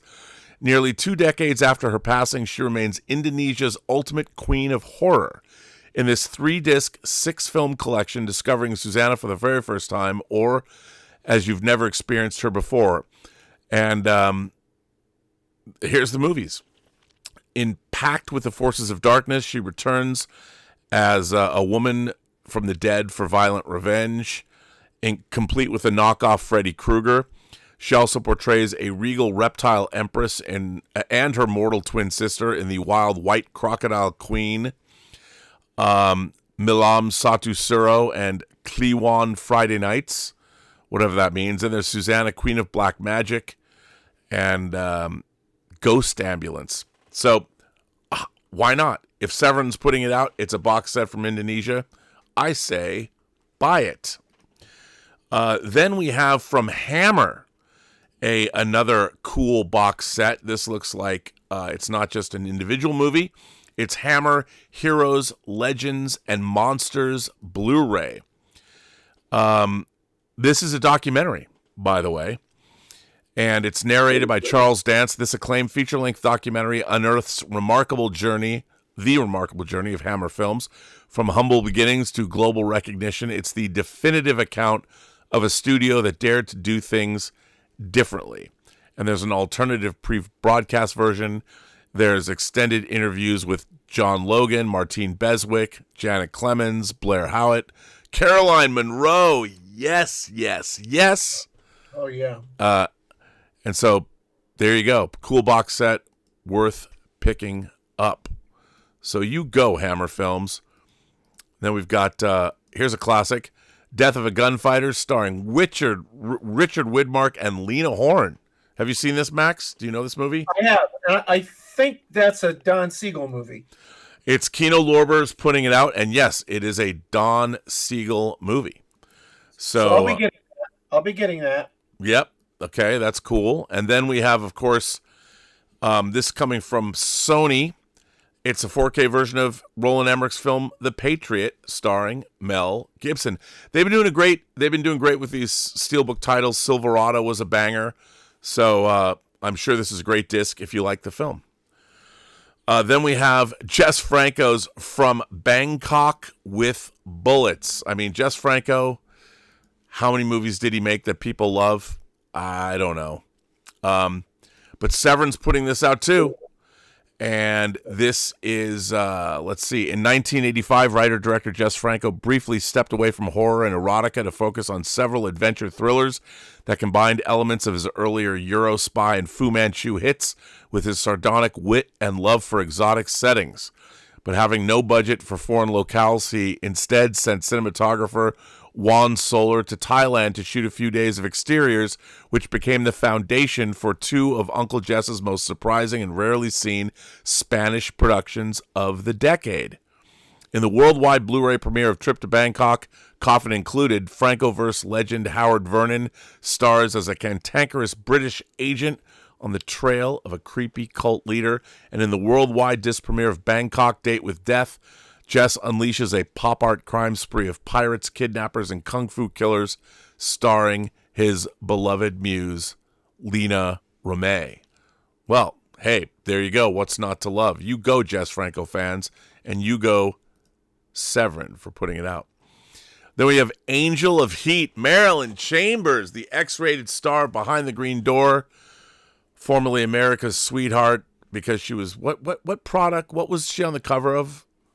Max, do you remember Marilyn Chambers? She was on the cover of Ivory. Yes, Ivory Soap. Ivory Soap. She was the Ivory Soap girl that then took it from Johnny Wad in Behind the Green Door, which was not that I'm up on my nostalgia where old porn is concerned. That's don't know how I knew that.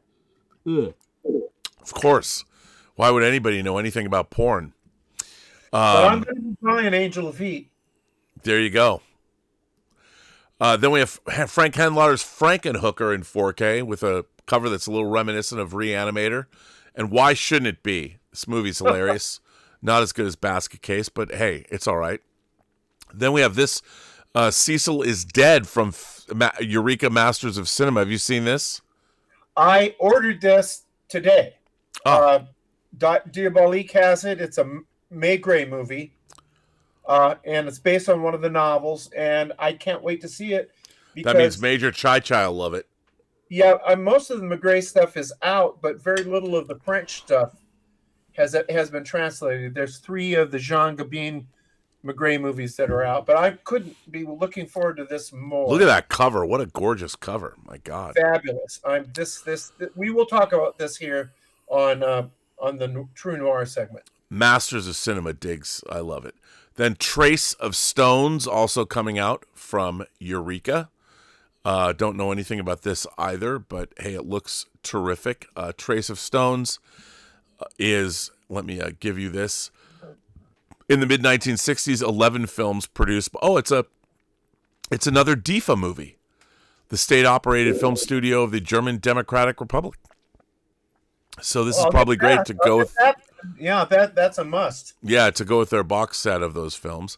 And then, of course, also essential is Buster Keaton as the General. Talk about classic of cinema in 4K, no less. Wow, got to get that. Classic cinema. And then we've got a flick story, un flick. This comes to us this comes from Kino Lorber. And this is from 1975, starring Alain Delon and Claudine Auger. So that's pretty neat. Based on the memoir of French police detective Roger Borniche, this hard-boiled crime story was directed by noir master Jacques Deray. So, hey, they know what they're doing. And then we have Voices from Beyond coming to us again from Severin. Lucio Fulci's Voices from Beyond. I have to tell you, I don't know much about this, but that doesn't mean anything. It's Lucio Fulci. It's Voices from Beyond. What can I say? Then MGM Amazon is committing. This is really interesting.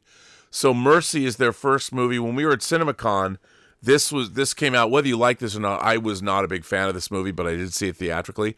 The fact that Amazon also streaming, but they seem to be committed to physical media. This is a step in the right direction because Amazon MGM, this is their first movie with this new commitment to theatrical. Crime 101 was the next movie. And of course, this month, I'm seeing it in 12 days, Project Hail Mary.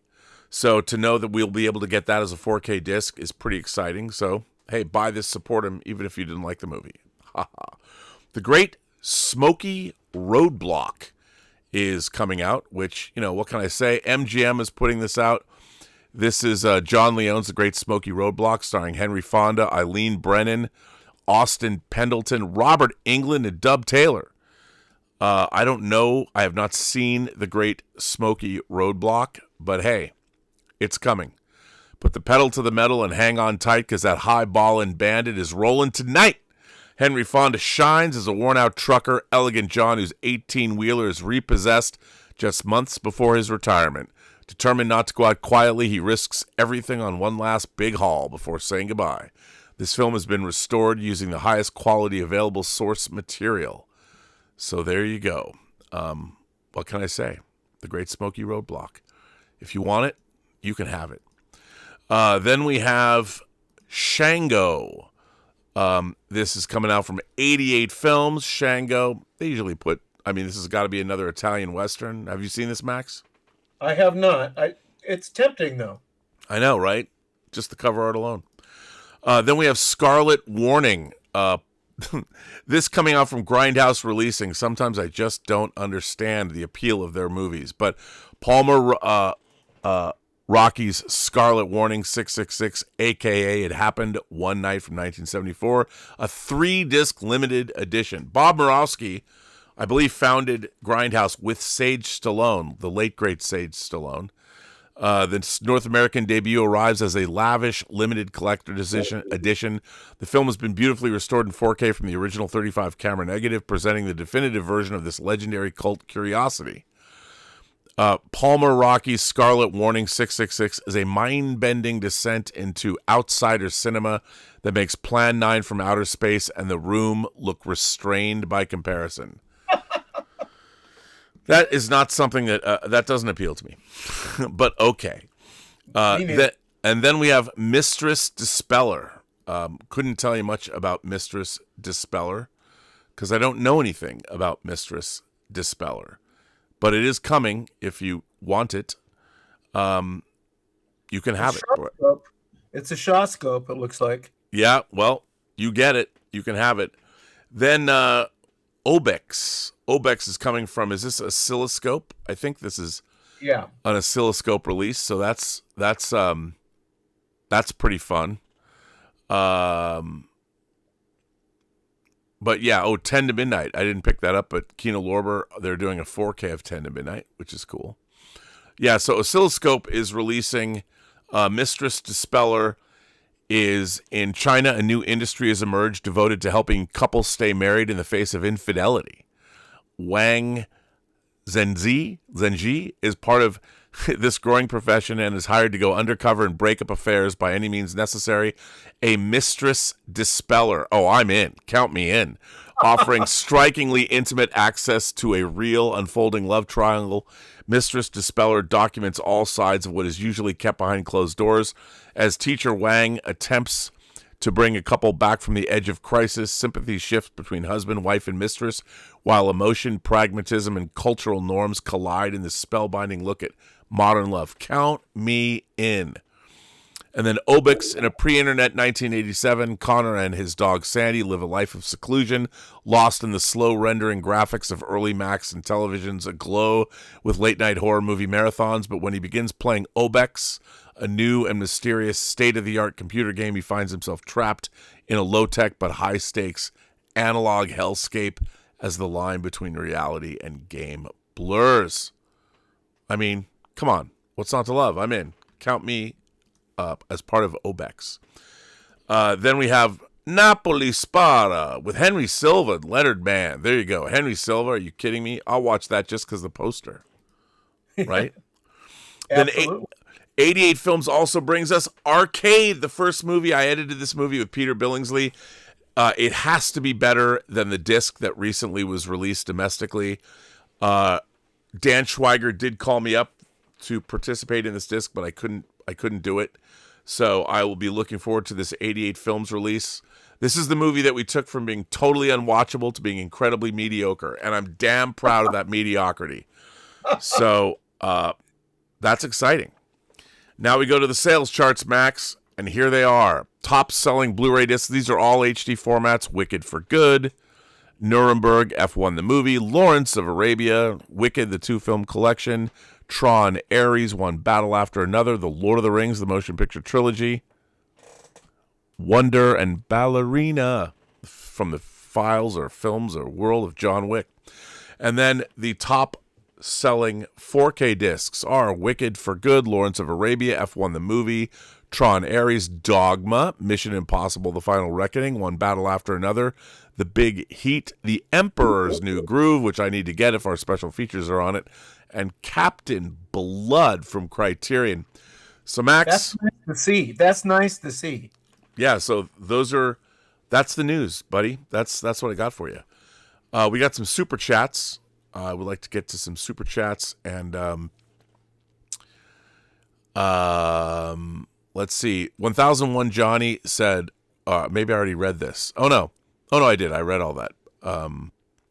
Sublik Shave says, has Max thought of getting another pseudonym to write in another genre? I've heard that some authors choose to do that in order to free up the expectations. Well, the closest I've ever come is that my wife and I write together the Cozy Mystery series. That is what my little movie Death by Fruitcake was adapted from. The Antiques, Trash and Treasures, Cozy Mysteries. And I'm not a cozy mystery writer, even though I'm a mystery writer. And sometimes male names don't play well in the marketplace, let's say. So the byline there is Barbara Allen, my wife's first name and my middle name. That's the closest. The only other time I ever used a pseudonym was on one of the movie novelizations when I thought the movie, how can I put this gently, sucked donkey dick. That was gentle. Yeah, well, depends on the donkey. The Oh, I Love Trouble, which is a movie that starred Julia Roberts. and Julia Roberts, and it was a horrible script, and I totally was a horror and took the job. You novelized that? I put my name. The name I put on it was the name of the lead character, as if he had written it. He was a newspaper man, and it was in the first. I put it in the first person, so that it could seem to be that he'd written it, because I sure didn't want to have anything to do with it. Wow. The more you know. Okay. Major Chai Chai sent out a Burnettwork membership. And next week we'll be having a membership call. So thank you for that, Major Chai Chai. Film Schooled says, don't know if you've already talked about it, but what did you think about K-pop Demon Hunters and Guillermo del Toro's Frankenstein being added to the Criterion Collection? Well, first of all, I would say that, K-pop Demon Hunters, for everybody talking about how it's a shamelessly commercial title, was actually a labor of love for the woman who created it. So I would say, in terms of celebrating, there's nothing wrong with Criterion, I think, getting into a great, going mainstream. And they've put out a lot of Guillermo del Toro titles. So I really like when they delve into, obviously they did things like Shape of Water, they did Nightmare Alley, and Criterion has really supported Guillermo. So I think that's great. I think it's fantastic. And K-pop Demon Hunters, yeah, it's a commercial phenom, but the fact that we're getting it at all is pretty cool, because I wouldn't have thought that it would have come out. I think it's great. And look, it's going to win Academy Awards, and it might win the Best Animated Film of the Year, so it absolutely belongs on the Criterion Collection. Go Huntrix. Richard Curtis is back and says, I'm going to Glasgow. I'm going to the Glasgow. I can't say it like Glasgow. That's like saying Brisbane. Glasgow Fright Fest this week. They're showing Borman and the Devil. That is the documentary I was telling you about John Borman's making Exorcist 2. The director of that documentary is on a commentary on the Arrow Excalibur release. Ooh, I didn't know that. Oakley 1986 is here. Oakley has become an imagination connoisseur. Member of the channel. Thank you for that.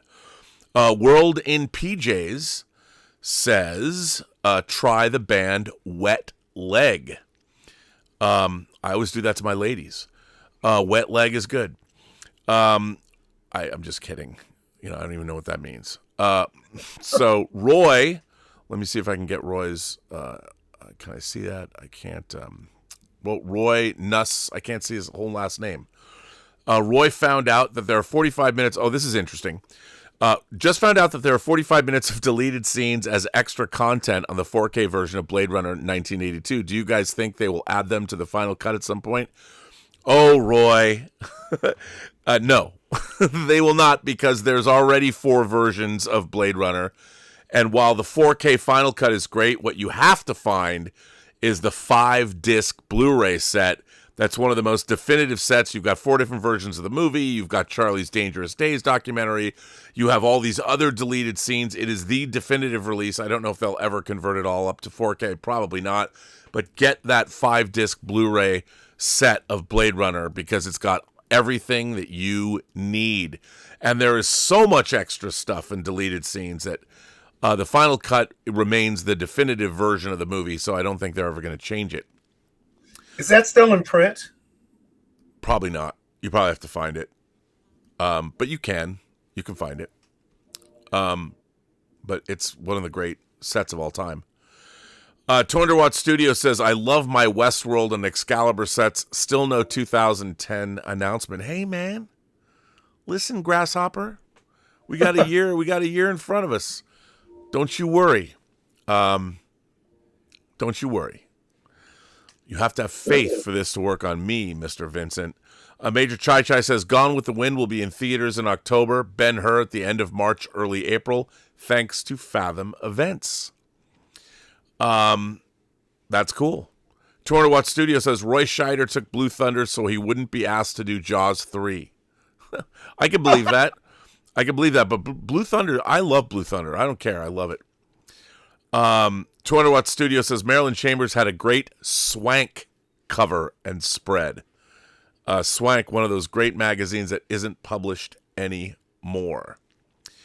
Tom Jr. Jackson also sent a Burnettwork membership. Thank you, Tom Jr. Jackson. That's very nice.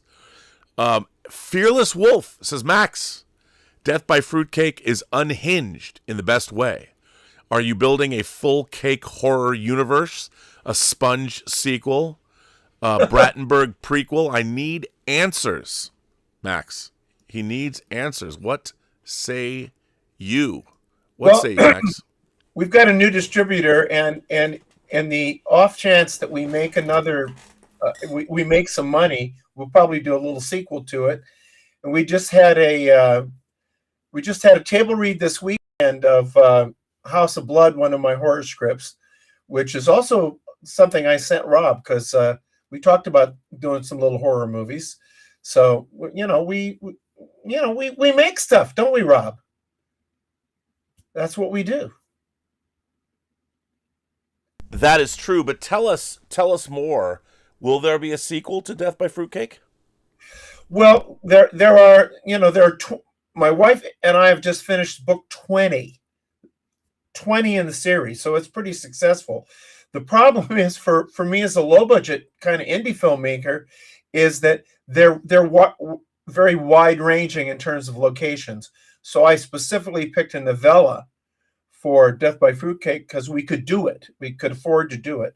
So there's practical considerations, obviously, when you're doing micro budget filmmaking. I also view Death by Fruitcake as a kind of proof of concept because we've had 5 or 6 TV things that have sniffed around the edges of this, and I thought, finally, why don't we just show them how it's done and how we see it, which is things like breaking the fourth wall. We break the fourth wall all the way through the movie, which ties them to the way the books are done, but generally wouldn't be something that you would see, in most traditional films. It's the only other place I can really think of it is in House of Cards.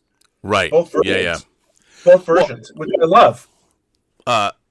Speaking of adapting novellas, True Noir, Death in the Post-War World. We haven't talked about. We have something that came out not long ago that you and I were involved with. Well, I've been talking about it, for like a year, so people on this channel everybody here already knows about it. But yes, I hear that you might be going on Fresh Air, NPR's Fresh Air.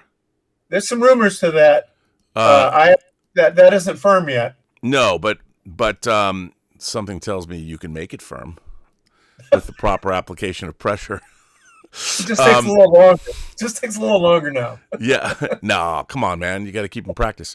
No, but this would be very exciting. And obviously, when you put something on, it's weird. I've tried to explain to people in the context of like movies and stuff, like everybody thinks like when you've made movies that you somehow are led into this rarefied club. And that's true if they make lots of money. But what's really interesting, when you make something, you just send it out into the world. It's not like you get a jolt or a shock every time people watch it or experience it. When you send out something, like I spent years from the time we had our first conversation about working together, that was in April of 2023. Was it that long ago? Yeah. I mean, not April, pardon me, August of 2023. And we started talking about working together, and then we did the proof of concept because you'd already written the script, and we did the proof of concept and went to Chicago for the first iteration in November and December of 2023. And then it was I think you started writing the script 2 years ago in March of 2024. I think that's when you started writing. Yeah. And then I recorded the first voice, which was Anthony LaPaglia's Al Capone on May 27th, 2024. And then we recorded all the way through the end of November of that year, all the different actors and the Walla group and everything. We were building everything. And I started editing in earnest and that was a process. Like, I had to read each one of your scripts. Like, I had to read the script myself, record myself doing all the parts, and I sent it in to our sound designers so they could start building the environments. This is before, so when I was editing the show, I had their audio bed finished that I could cut to. So it was a long, involved process, and it's you did it. You did it. I mean, you're the man on this. I mean, yeah, no, honestly, you brought it to life, which means a lot to me, because again, this is one of these things where Nate Heller has been around. First book came out in '83, yep. And I've had a lot of Hollywood sniffing around it and things, and it's never happened. So you and Mike Bowden, Phil Dingledine, Christine Sheeks, but primarily you made this thing happen. And I'm not blowing smoke up your skirt, although I understand you are wearing a skirt today. But that's what can I say? Yeah, that's your choice. Earlier. And it really is a movie for the ears. But the gentleman who I think was a gentleman who raised this issue about would there be sequels, and when we're preparing to do, we're trying to do a Nate Heller true noir movie. Yeah. But when I'm approaching doing it as a movie, see, if I'm doing a book, I can do anything. I can go anywhere. There's no location problem in terms of we can go to Brazil, you can go anywhere you want to go. But the movie had to be smaller, and that's why it's based on a novella. But the novella is, I think, a perfect length because it's around 100 pages. Any novella is a really good length for adaptation to film. Yeah. Because books tend to be longer than movie scripts, as we talked earlier, and short stories are shorter. So it's a good kind of fit. And there've been some, Stephen King novellas, and there've been some major stuff made into movies that were not full-length novels. Yeah, I mean, one of the things that I love about obviously the conceit that I think is kind of forgotten with true noir is, like Woody Allen's Zelig, is you've taken all of these actual historical events that are all full of real people that have sort of questionable outcomes. Like there's one there, you might believe one thing, but it's nebulous as to what the facts of the case are. They could go one way or another, really. And what you're doing is you're inserting a fictional character in Nate Heller to venture into these interesting real stories. So you've got a fictional character that's intersecting with all of these real historical people and real events, which I think is really unique, and I really love that. And the 19 novels that you wrote about Nathan Heller are all very interesting and covering mid-century America from 1932 through the late 60s. And right. I love that, and I think what's really, it lends itself, look, obviously the dream would be to do a streaming series of Nate Heller, but we have the audio drama. Like, I would like to do 2 more audio dramas and finish up the Nitty trilogy. And then the movie is set in 1947, and it deals with the lipstick killings in Chicago. And what I love about what you've done is that story is it has all these weird David Lynch flourishes that are real. Like they find a little girl's head, this missing girl that was kidnapped and murdered. They find her head, and I mean, the way you wrote it, how they used I asked you, was it true they used a broomstick to get the head out of the gutter? And you're like, yep. I mean, I can just imagine like shooting that is both horrific and somehow sardonically, darkly amusing in a way, because it's just so both gross and yet weird. Well, the lipstick is, the famous "Stop Me Before I Kill More," written in lipstick. But for me, the trick, and not that it's a trick, but the kind of trick in Nathan Heller is not to just insert him into history, but to find somebody I can exchange in history. Right. For him. Like in True Noir, the 2 Harrys who existed in real life. Harry Lang and Harry Miller. Yeah, two the mayor's 2-man hoodlum squad. 2 corrupt cops, pick up Heller as backup because they're going to go into the lion's den of Frank Nitty's office. In real life, there was a guy like Heller, an honest, relatively honest, they're only relatively honest in Chicago in those days, but pulled him in, and he was there was a lot of controversy about what's he going to say on the witness stand, because is he going to rat them out? Is he going to support Nitti when he could get killed? And that was the conflict of the story. Well, I'm putting him in somebody's real shoes, so it's not artificial. And something like the lipstick killings, there were detectives working on that case, so it's not hard to say, well, we're going to put Nate Heller in. And I should say, a fun thing, and this is something you don't know. I'm going to brag about something now. I know I've been very modest so far, but you know that William Friedkin, who directed one of our favorite movies. Two of our favorite movies. Three. What would those movies be? Well, French Connection, The Exorcist, To Live and Die in L.A., the two Tracy Letts movies, Bug and Killer Joe. Well, as you know, one of the two Harrys was William Friedkin. This cop in True Noir, in history, was William Friedkin's uncle. Yeah. And Miguel Ferrer was a really good friend of mine. We did the band Seduction of the Innocent at San Diego Comic-Con, and I stayed with his girlfriend at the times, at their house or in their guest house, and Friedkin went with Miguel's girlfriend's mother, Kelly Lang, actually the famous, and so we're in his house. I didn't meet him, but I left him a copy of True Detective, which is the book that True Noir is based on, and he called me about it. Wow! And he's the one who told me that Harry Lang. I didn't know it. That I think it's Harry Lang. Harry Lang and Harry Miller. So we were going through my wife and I were going through some old correspondence, and we came up with a letter from Miguel's girlfriend talking about the fact, this is the new thing I didn't know.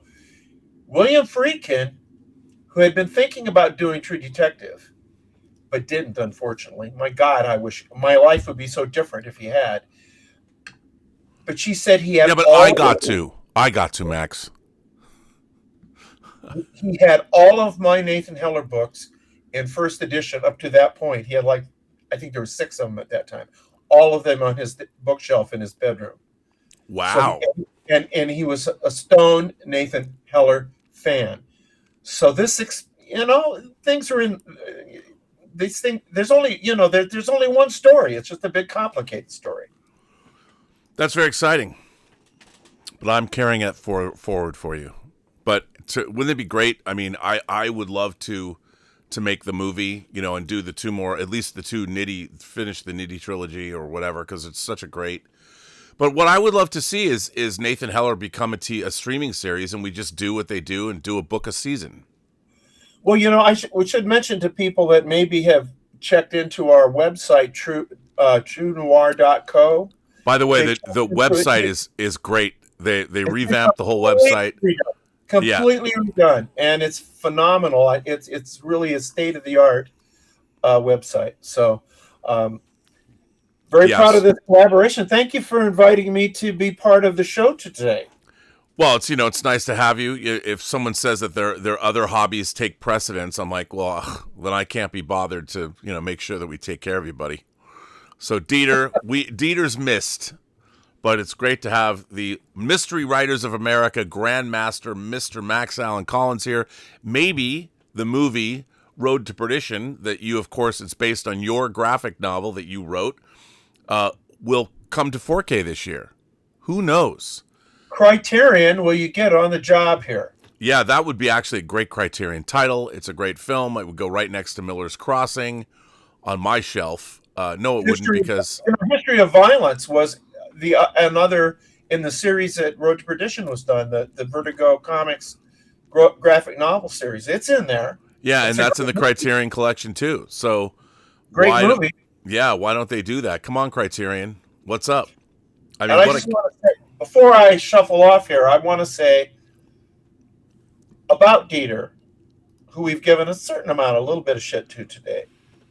what a great guy he is, what a sweetheart he is, how nice he's been to me because I kind of infringed on his territory, not really meaning to. But he's great. He's great, and I'm no replacement for this guy. He's terrific. Fuck that asshole. He doesn't show up today. Like, screw him. But I agree. I have to say, I got to know Dieter a little bit. He was sending me videos before we did this show together, and it's wild because I love him so much, and I've never met him. Like, I couldn't tell you how tall do you think Dieter is? One of the things that I've loved about being in this space, the YouTube space, is it's very hard to, by just watching people streaming, know what their physical presence is like. You can't tell. You don't know how short or tall people. And the first person I streamed with a lot that I've met is Pauly from Latino Slant. And he's taller than me. I'm 6'1". Pauly's like 6'2". He's a very handsome guy in real life. And we went and met, and the only time we've ever met, really, well, we've met a few times, but the first time we met was we went and saw Matrix Resurrections together. And I just love meeting people and talking to people, but it never ceases to delight me to meet somebody in person that I've streamed with. And I would have I don't know if Dieter's 5'7". I don't know if he's 6'3". I think he's 5'9", and by the way, I'm 6'8". Yeah, I know you tower above me. Yeah, it's well, at least your talent does. Yeah. But I love that. Like, I think one day, look, if I ever won the lottery, or somehow managed to save this house or get some cash, I would love to fly Dieter out here. Oh. To bring him out here, like bring him to the United States and do a show, from. Come to Muscatine to the Sea Wing. Well, yeah, we'll come. We'll do that. And dude, you still have to write. I want to use this AI program and make our little animated Sea Wing thing. So if you can write me a 2 or 3 page, okay. I would start every show with animated episodes like South Park. I can do them with AI, and it would be fun. But I need scripts. I want you to write the 2 or 3 page scripts. Well, we had to close down this weekend. Yeah, we're fumigating. Yes. Yeah. Yeah, and since what happened last year when we fumigated, we decided to get all the guests out before we fumigated. Because you had a stampede of all different kinds of critters through the. It's terrible. That's right. It's terrible. You've heard of the plague of locusts? We're the plague of cockroaches. Well, with all the dead bodies and the things that need to be exhumed, and I know, Epstein Island has nothing on the Sea Wing. It has nothing on the B&B motel. Of course, no. we were never peddling influence. We weren't going for the richest, most elite members of society. We went in the other direction. No, but we did. I did recently that cross-eyed guy in charge of the FBI. I forget his name. Cash Patel? I'm not saying, but he and his girlfriend, who's some kind of singer, they took the whole hotel over. Oh, I know. And we landed the jet in the adjacent cornfield. Yes, we had to build a temporary landing strip. And he didn't even tip the help. No, it was. Although we have some great compromat. We have some phenomenal video from that whole weekend. Really amazing. Yeah, there's a lot of chugging beer and yeah. I know and you know what? That guy does not have a finesse game. I mean, I'm waiting to see some. This is the problem with these guys. They're basically as rich as they are, as powerful as they are. They're just a bunch of dudes that couldn't date hot girls in high school, and they're stuck in that era. But the problem is, they're as bad as they ever were going to be. They have nothing to offer. They are not cunning linguists. So the video footage they provide is a little lame. It's not fun to watch. And you look at all these guys. I mean, when Bill Gates comes out and says, "Yeah, I had some affairs with Russian girls and I got an STD," I'm like, that's where you're coming from. You are not a coxman. You're a coxswain, not a coxman. You're telling people to stroke. Not good. I have to say one nice thing. Iowa is kind of white bread. We have kind of a lot of white people here, okay? And so when that cross-eyed guy from the FBI came and stayed with us, we had some diversity. Right. And suddenly our programming got diverse. Yes. So are we wrapping up yet, Rob? No, I think we should just keep this improv going on just to see where it goes. All where right, do we wind up next? Now that we're at war. Listen, I do thank you for inviting me today. It is an honor filling in for Dieter, because you guys are the best. You're the best two-man team on YouTube, in my opinion. Well, that's what she said. Yes. Yeah. Well, we won't mention who the third party was. No, but you would be shocked if you knew. Yeah, I would be. So do you want me to go now, or do you have something else you wanted to do today? I have lots I want to do today. Actually, I do have a new Designing Hollywood that I need to finish up to distribute to put out tomorrow. It's a banger. It is a three-way between me and the production designer and cinematographer of Hamnet. I'm anxious to see that. You've seen that, I take it. Yeah, it's really good. I love the movie. But it's a really good Designing Hollywood. I'm very, very happy to release it. That will get released tomorrow. Well, it's a great show. Everybody should be checking in with that. Yeah, the 6 people that watch it. I've been doing it for 5 years, and we're getting incredible people. Like, I know it's really specific, but it is somewhat disheartening to do this. And I would love, it's funny, if I can wax rhapsodic a moment.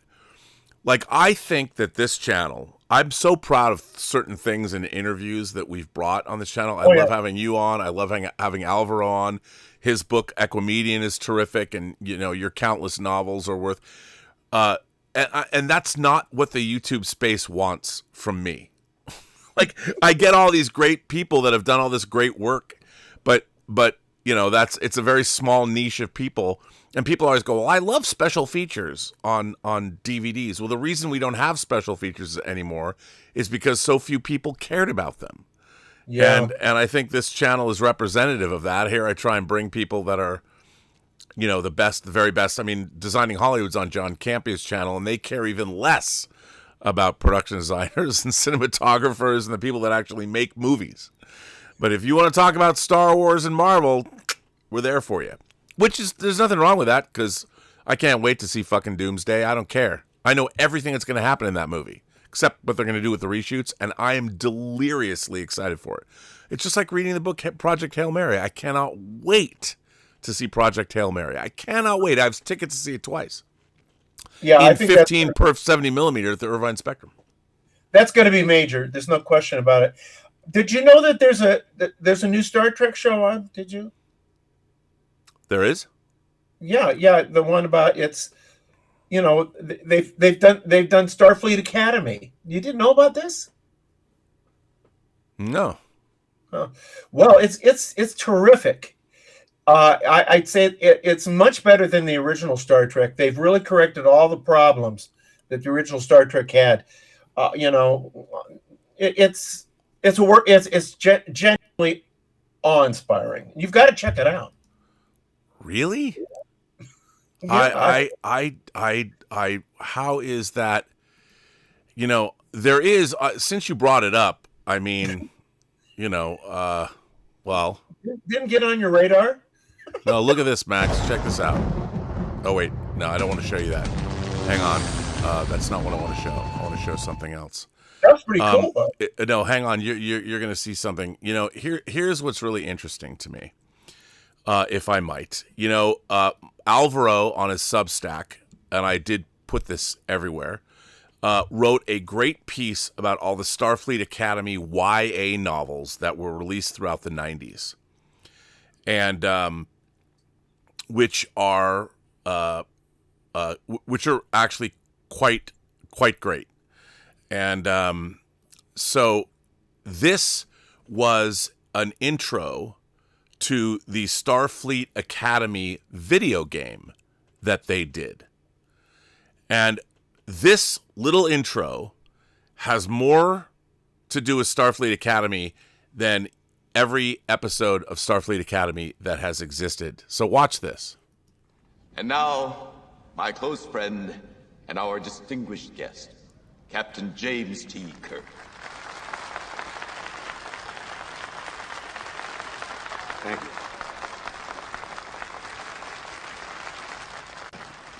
Thank you. Welcome to Command College. You've just embarked on the most challenging course that the Academy has to offer, and also the most rewarding. It is often said that command school cadets are the best of the best, and it's also said that I commanded the best ship, and the best crew. Truth is, there's no such thing as the best. One ship may be brand new, state-of-the-art, but it also has countless bugs to work out. Another ship may be 100 years old and shake like a rattle, but the bugs are long gone, and that's why she's 100 years old. Same goes for your crew. They may be technical wizards, but if they can't work as a team, their skills are useless to you. When you meet your crew, you'll find 1,000 abilities and talents and flaws all crackling against each other. And that's where you come in. Those of you who succeed in building a team will be among the elite few to take us to the stars. Good luck, fair weather, and never forget that risk is your business. Bro, come on. Well, you and I are basically first-generation Star Trek fans. By the way, we're echoing. Hang on. Let me turn that off. And in that, you know, what I find very perplexing, and what Alvaro covered in his article, there has been a lot of material, especially written material. There was a Star Trek novel called Best of the Best that dealt with Starfleet Academy cadets. You had in the next generation, the first season, you had an episode called Coming of Age, which showed Wesley being tested to become a Starfleet Academy candidate. And then, of course, Next Generation's fifth season episode, Lower Decks, the First Duty, that dovetailed with a later season Next Generation episode called Lower Decks, already showed you what Starfleet Academy should be. And since you brought it up, I would like to read something that people have objected to, but I read this last night on my show. But I was thinking about, what is it? Like, people are always, because there's a lot of people that I respect that, you know, say that Starfleet Academy is so good. And I'm like, what show are we watching? Like, why is it that, because I do ask if am I out of touch? Am I really, are the Simpsons memes people have been throwing my way for years, are they true? You know, am I wrong? And here's, I wanted to sort of quantify what it was about Starfleet Academy that I think makes it wrong. And here is, I was talking to Alvaro about this, and I wrote, here's my direct and brief explanation of why Star Trek Starfleet Academy simply doesn't work. And of course, you know, that some people like it. I wrote, Starfleet Academy falters at a foundational level because it never convincingly defines how the Academy actually functions as an institution. The series gestures at training, discipline, and evaluation, but it fails to articulate a coherent curriculum, command structure, or standards of advancement. Without a clear pedagogical framework, I always get caught on that word, pedagogical framework, what cadets study and how they're tested, what constitutes excellence versus failure, the audience lacks any metric for tracking character growth. As a result, dramatic stakes flatten. If we don't understand the rules of the system, we can't judge whether anyone is succeeding, struggling, or merely coasting through an undefined process. The Academy seems more like therapy than a school. And I believe that. I mean, we have so many great pieces of entertainment that deal with academia. And I always use John Houseman as Professor Kingsfield in Paper Chase. TV show was incredible. Incredible show, but it was, I always thought that if I was going to make a Starfleet Academy show, I would take Professor Kingsfield, and I'm like, this is our Vulcan character. We're going to make Professor Kingsfield a Vulcan, and he's going to teach the hardest course in Starfleet Academy, and that is the Prime Directive course. All about non-interference, first contact with alien civilizations, and he is the antagonist. You don't need Paul Giamatti as a half Tellarite, half Klingon. I mean, why do you need an antagonist at Starfleet Academy? The experience of Starfleet Academy should be, okay, we hear about virtually every single Starfleet officer we've ever met throughout Star Trek went to the Academy. And so people are like, the Academy itself, somebody wrote, they refuted my assertion that I just read to you. And they were giving me these and I'm like, look, the thing is, Star Trek is one thing. Starfleet Academy is a very specific box. And what would that be like? And if you look at great shows about academia, To Sir with Love, Paper Chase, more recent things like Dead Poets Society. I love the show Friday Night Lights, even though it's about football. It has to me, if I was going to make a Star Trek TV show, I would go to Friday Night Lights and go, I want to do that, but it's Starfleet Academy in the far future. And yet all we're getting is this weird mishmash of basically identity politics where people it's not about Starfleet Academy. Once again, we have to tell you in Starfleet Academy that, we blew up the Vulcan homeworld. And it's not like they have a whole empire where there's multiple planets. No, they only apparently had one planet. Now we have to, they're denying. I mean, the stuff that they make up is so weird. And it's such a weird ahistorical. I could go on and on and on. I probably shouldn't. I should probably let you go and enjoy the rest of your day. But I think it's a god-awful show that flies in the face of not just Star Trek, but in the face of why we need shows that celebrate academia and rigorous study now more than ever. We are on the precipice of basically, let's face it, human knowledge. We don't need to know it anymore. We're about to have AI supersede all of mankind. There's no reason why be a lawyer. You can't be an associate anymore. You're just going to have AI. If you watch the movie Mercy, AI is going to prosecute. We are going to have AI intelligence or AI agents are going to become the new purveyors of the law because they can access all the law all at once. Where before, you had to have somebody study. Even in the 23rd century in Star Trek, Samuel Cogley in Court Martial is surrounded by books. I mean, we need to understand, why is it important to learn? And Starfleet Academy does none of that.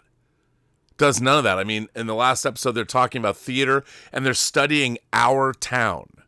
Look, it's one thing to do Shakespeare, but if you're 1,000 years in the future, why not make up your own play? And refer back to like a Romulan player, a Klingon player, a Ferengi player, whatever. It is such a failure of imagination. I hate it. I hate modern Star Trek so much. Well, if I can put this in, I tend to put things in a personal context. For me, something that you've talked about a lot, which is their lack of knowledge of really what Star Trek was and could be. When I took over the Dick Tracy comic strip from Chester Gould, and then when I later took over the Mike Cameron stuff from Mickey Spillane, and then did the Sam Spade novel that I recently did, Return of the Maltese Falcon, I immersed myself in that IP. Right. I knew it, frankly, almost better than the creator did, because they were looking at it the way a creator does, which is sometimes not like a fan looks at it. But right. I immersed myself in it. That was my responsibility. That's where I went to school, was in what they did. And I wanted to honor it as I expanded upon it. This does not respect classic Star Trek. It doesn't, or any of the Star Treks that preceded, even up through Enterprise.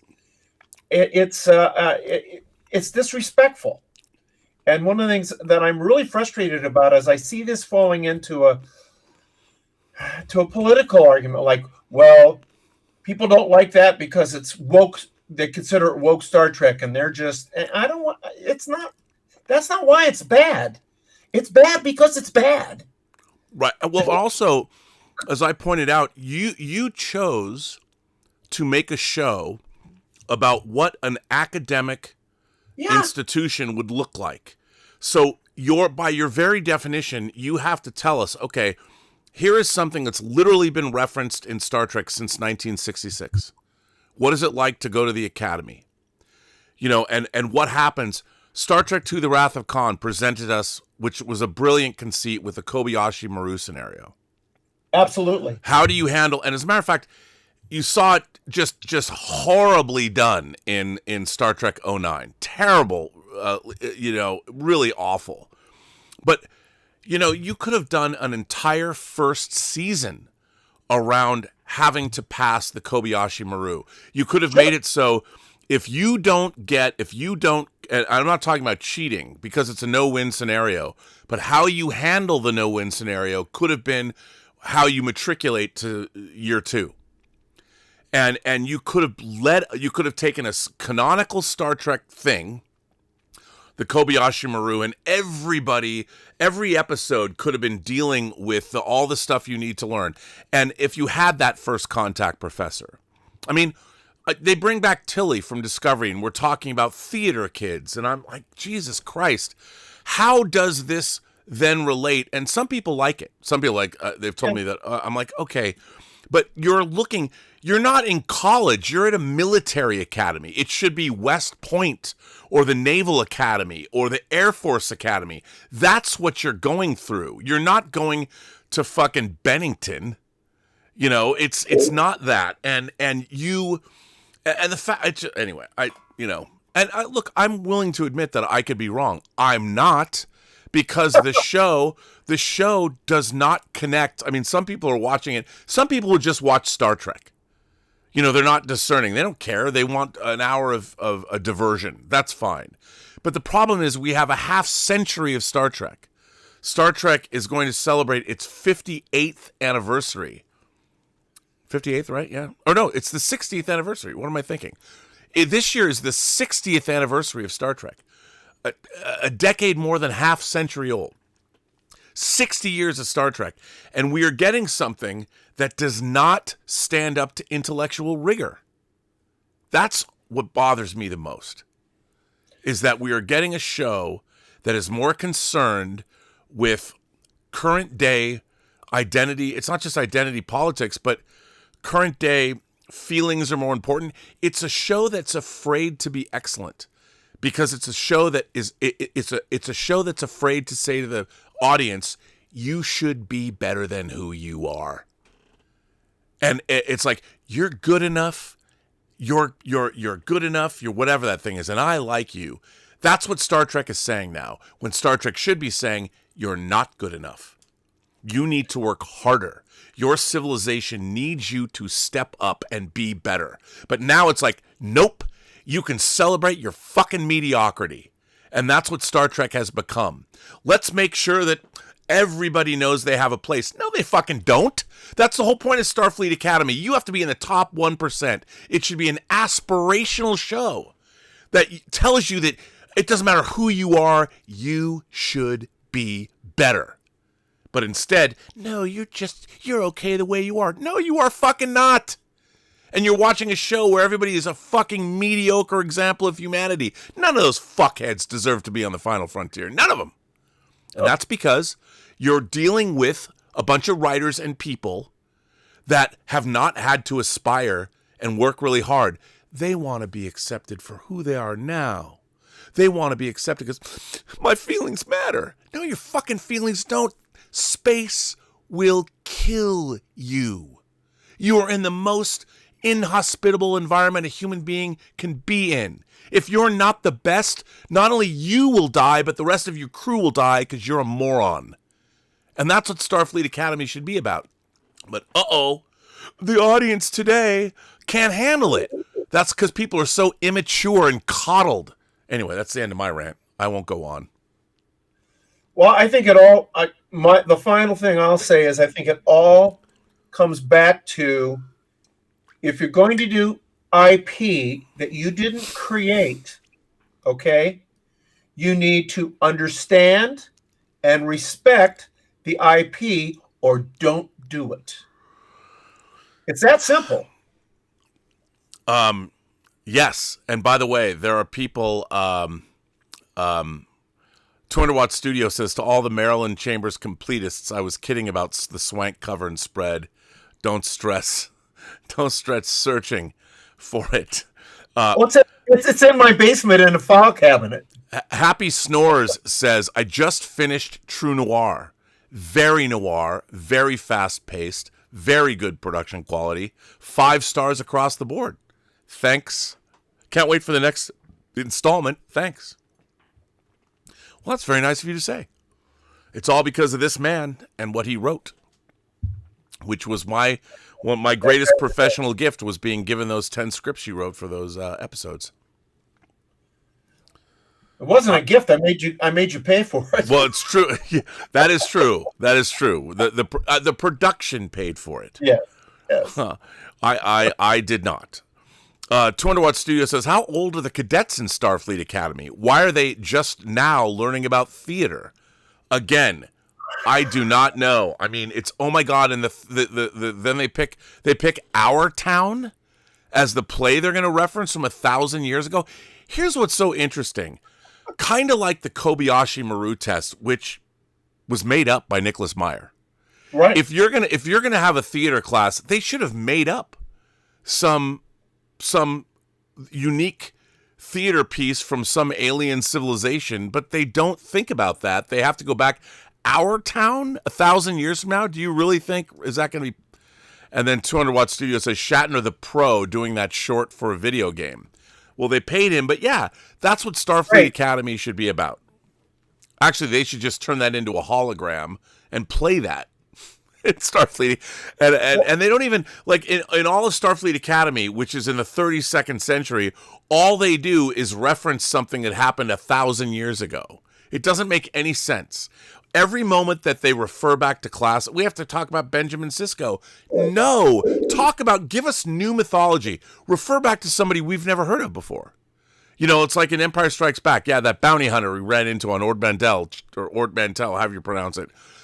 In Empire, I remember watching that going, wait, what? So suddenly they're giving you an in-universe story that you've never heard, that you don't know the background of, that somebody just refers to. You know, the Clone Wars and Star Wars.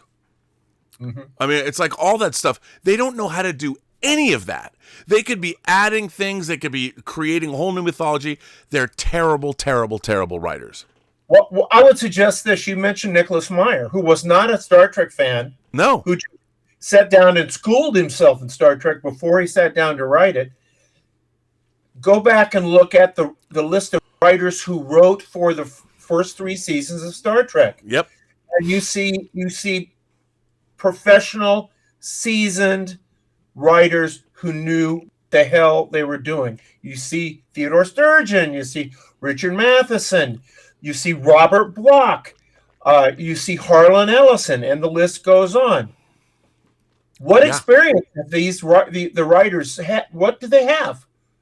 I mean, these guys came out of books, they came out of writing movies, and the worst you can say about any of them is that they were professional TV script writers, but most of them came out of science fiction. Yeah. And that's why that show had a certain gravity. They knew how to tell stories. So it's just it's frustrating, but see if they can put together a meme of 2 old men shouting it. Yes. The Mirror Universe. Stub McShave says, happy birthday, Rob. Thanks for keeping that joke going. Wait a minute. It's my birthday next Tuesday. What the hell? Max, my birthday is every day. Every day is my birthday. Okay. But yes, we will be celebrating your birthday next week. Stub McShave says, happy birthday, Rob. Since the demise of video stores, bookstores, and comic book stores, there hasn't been a place to congregate and discuss what we love or hate. Until you opened up your digital doors and let us in, and let us imagination connoisseurs in. Thank you. I appreciate you say that, Stubble. That's very That's nice of great. you to say. But that was kind of the point. You know, I didn't know when I first started this channel what it was going to be. And then I figured it's got to be like a science fiction convention. It's got to be like going to a panel discussion. You know, and I've even hosted a panel with you at the San Diego Comic-Con. You did, but you know, it's that experience of meeting sort of like-minded individuals. I mean, it's interesting to me. We had two, a husband and wife who are fans of mine, big fans of mine, that came to see this reading we did of House of Blood. And I tried to, I said, don't come to this. This is some minor local thing. They drove like 2.5 hours to come see it. So we took them up, or they took us out for lunch the next day. And I haven't really spent a lot of time with him. This guy knew all the imagination connoisseur stuff you could. I mean, he was totally immersed in it. His wife was immersed, and he's like, I don't know, like an he'd worked as an engineer. I mean, he didn't do anything in the creative world in his real life, let's say, and it was so cool to connect with somebody who was kind of a civilian. Right. Who loved what we do. Yeah. It was very meaningful. And I don't. And now that there aren't as many conventions that you can go to, San Diego Con is still a great place to go to. But it's so big that can kind of work against that communal thing that happened when you got together with fans. But I also think that what's really happened is people no longer know the difference between good storytelling and bad storytelling because they don't have a foundational understanding of stories at all, you know, in general. And I've often talked about, like, you know, the way we watched movies or television shows and read novels and comics. And nowadays, a lot of our younger audience or younger people, they're playing video games, you know, or they're watching anime, and which is fine. But they don't have an underlying understanding of the mechanics of storytelling the way, like, you know, Twilight Zone would show you in 22 minutes how you set up a story. Twilight Zone would give you a 3-act structure in 22 minutes. And it would have to give you a credible human being to believe in. You had to believe in this character within a few lines of dialogue, a few moments. And then it would give you a scenario that you would have to recognize and understand, so you understood the dilemma that character now faced. And then it would play out. And so we had people that really understood the mechanics of storytelling.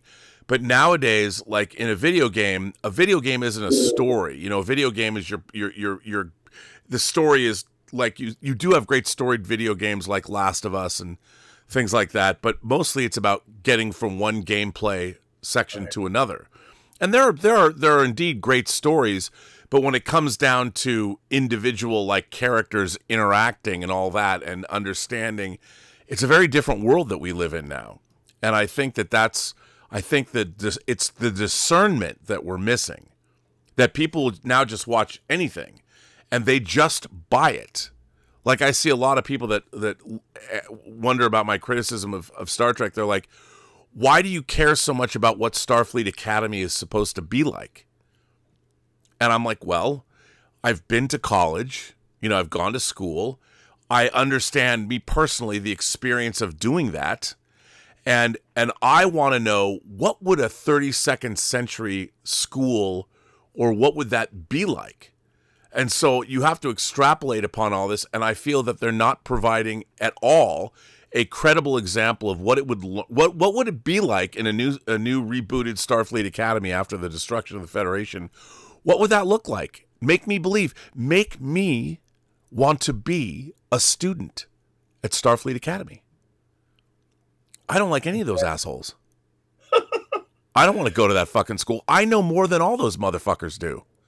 And unless you can show me a credible, like, I go watch Dead Poets Society. You're my captain, your captain, my captain. You know, why we talk about theater. Look at Robin Williams talk about poetry in Dead Poets Society. That's what you want to emulate. You know, you look at the writing there.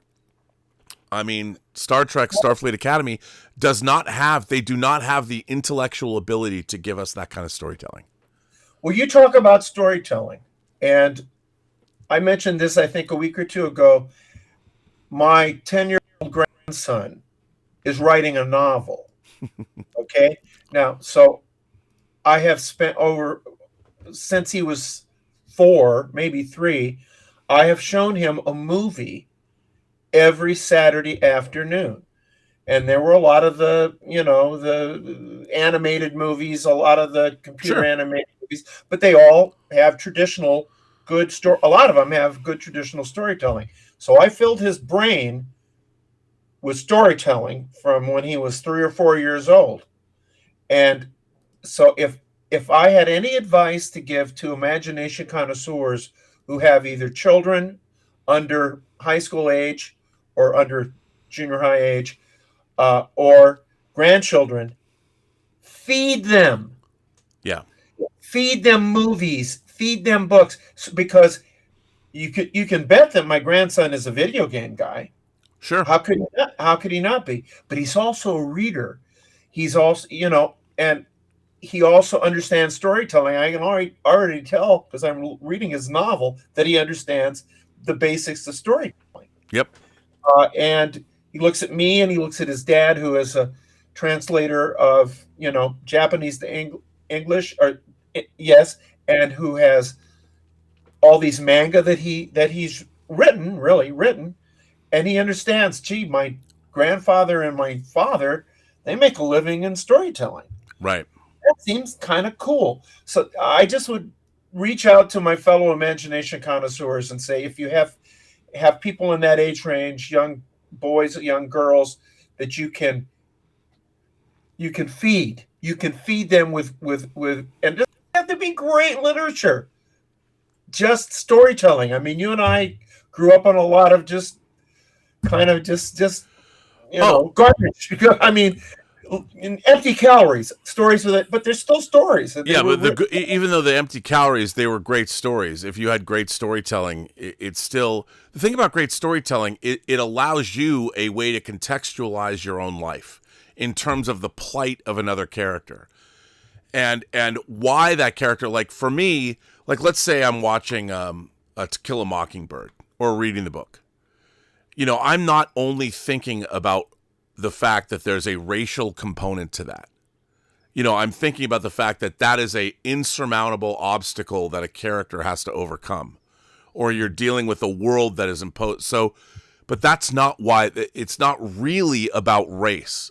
Race is more the society has constrained itself in this particular way, but it transcends race and is more about the human spirit, which shows you. Nowadays, though, everybody would make it about the racial component of that story. But that's just sets up the conflict. It's really about, again, what Martin Luther King said. It's not about the color of your skin. It's about your character and who you are.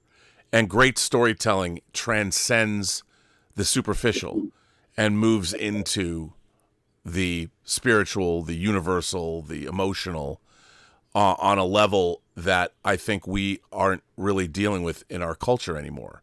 We live in a very superficial, very one-dimensional culture where people are not thinking. Like I get pushback on people I choose to stream with. How can you stream with those people? They're racist, they're this, they're that. And I'm like, I reserve the right to talk to anyone. You people have said, you're putting a wall up saying, I'm not going to talk to these people because of the way they are. And to me, I don't think that a discussion is necessarily condoning behavior. I think to discuss with somebody is to discuss with somebody. It is a free expression of ideas. And we are so polarized in this country because people are so up their asses about trying to prove they know what's right and wrong that they won't have a conversation. If you're an American and you believe in the Constitution, we should be able to talk to each other. Correct. We should be able to talk. If you believe in the first 10 amendments, the Bill of Rights, and you live in this country, we should be able to have a conversation without somebody going, fuck you. That to me is deeply immature. That's because a lot of people out there today, or at least some people out there today, don't believe in the Constitution, don't know what the Constitution is. And by the way, that has been conditioning, and that has been this is something that people don't get. Social media has been weaponized against us more than any other place on planet Earth because the United States is unique. It's because of our Constitution. It's because of our ability to accomplish what we can accomplish. It's because of what all Americans can do together. No one else in all of human history has been able to do what Americans can do at the drop of a hat. That's why they've gone after us. The polarization, and maybe I'm tinfoil hatting it up now, but we have been played. And the United States, on our 250th anniversary, should go back to first principles and start thinking about the fact, do we believe in the Constitution, which should be fucking yeah we do, and figure out why do we believe in the Constitution. And then we start there and say, like, there is no reason why we should be polarized. All these people want us to be polarized, external forces and internal forces, and we need to stop. We need to come together as a country. We all need to understand first principles of why is America great, and America is indeed great despite all of our myriad problems and all of our shortcomings. They want us to be, because there's no greater power than what American people can do when they come together. There isn't in all of human history. And we've proven that. We proved that in World War II. We proved that in World War I. We've proven that time and time again. And since they've tried to fracture us, which has been going on since after World War II, it began then, but never more so than now. And it's a shame. And for our 250th anniversary, we better figure something out because we're in a world of hurt. Yeah, for example, we're at war right now, and maybe we should be. I'm not saying it was necessarily a bad idea, but we were supposed to check with Congress first. And that's the Constitution. So let's have a majority who are on board something before somebody decides to do it, because maybe the headlines need to get changed. So, and see, that's kind of nuanced, because I'm not saying that war is wrong. I'm saying, it might have been a good idea, but we might want to float it within the Constitution. That's just my opinion. Well, yeah, I agree. But what's really interesting is they're now trying to equate something that happened over here with something that's happening over here. Again, it represents false equivalence all the time. As Spock said in Star Trek 2, it represents two-dimensional thinking. Yeah. And unfortunately, that's that, and where Star Trek would teach you to think three-dimensionally. But on that note, I'm kind of a checkers player, though. Leave it to you to come up with that zinger one-liner. Anyway, Captain J.T. Kirk says, do you still watch classic Star Trek to say Stain? I do. Do you, Mac? I do. We actually watch the movies more, just because they're relatively bite-sized, but every now and then we run through the whole, we say, okay, let's do them. And we've been through probably at least half a dozen times over the last 20 years. Totally. Maybe more. Richard Curtis comes back and says, oh, Mac, what have you done? I leave physical media to watch a couple of videos of horrible British crime, and I come back to Starfleet Academy talk still going on. For shame. Well, I like British crime stuff, so, tell me what you're watching, and I'll join you. So funny.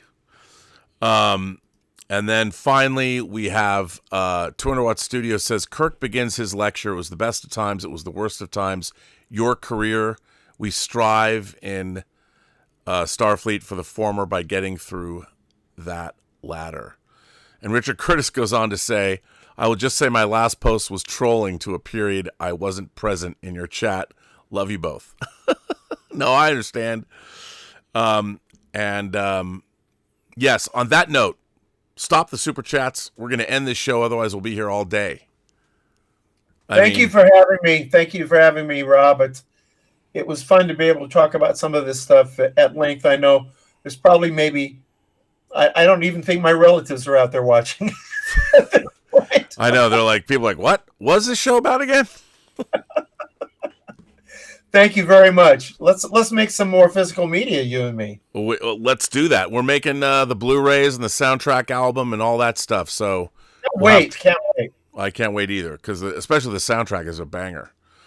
All right, and we'll have more to advertise. And on that note, remember, I want to thank our great moderating staff, Tom Jr. Jackson, Darth Plato, Lord Toth, everyone.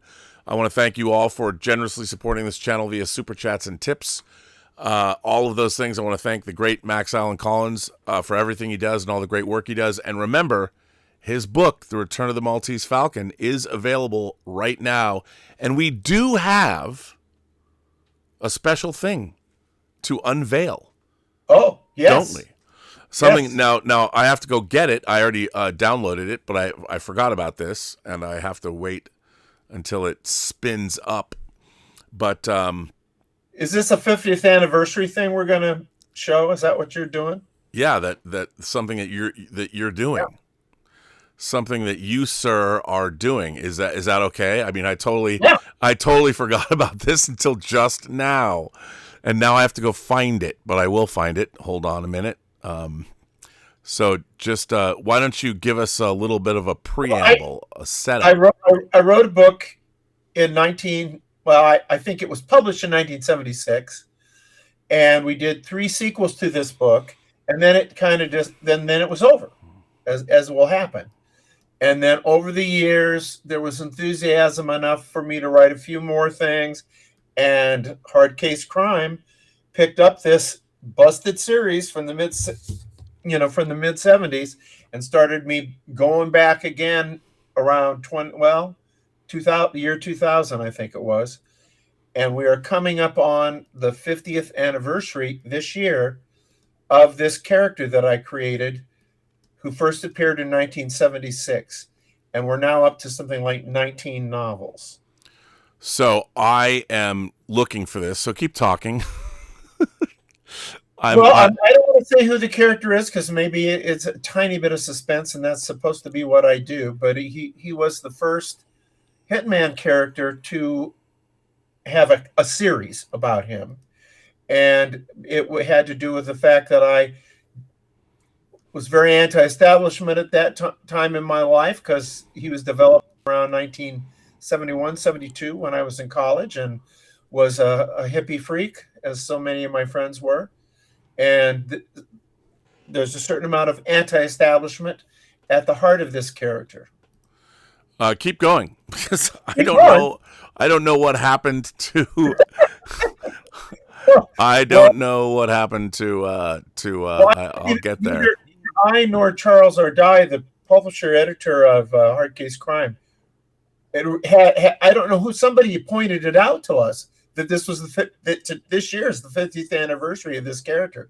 So I wrote something in kind of that vein, and we already have the Maltese Falcon out now, and we don't want to take anything away from it. This will be out toward the end of the year, November, and pretty proud of it. I just realized what it was that I was looking for and why I couldn't find it, Max. Now I know where. So it's kind of, I hope you got it, because it is a cool graphic. It is a very cool graphic. I just need to now that I've done so much talk about it. The artist is a guy named Paul Mann, who did the cover of the hardcover edition of Once Upon a Time in Hollywood. He's that illustrator. Wow. Well, here it is. This is a world premiere. A world premiere. This is a world premiere unveiling for Max Allan Collins, celebrating 50 years of the character Quarry. Quarry's reunion. And here is the actual cover. Let's blow. That's actually a really great cover. Let's blow this shot up a little bit, shall we, Max, so people can see. There are a few beautiful women in the Quarry novels, I will tell you. Yeah, and they're all based. Of course, they're all based on my wife. Yeah, so there you go. And this is Hard Case Crime. When does this come out? November. Look at that. See, nothing burns like an old flame. Oh, there you go. Is that what it says on the cover? Yep. That did you come up with that line? Nope. I don't. Well, I might have. I just don't remember. Oh well, that's a great line. I do have a lot to do with. I mean, I really try to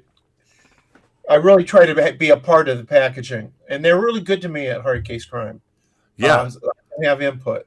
Nothing burns like an old flame. That's one hell of a great tagline. Yeah, it's nice.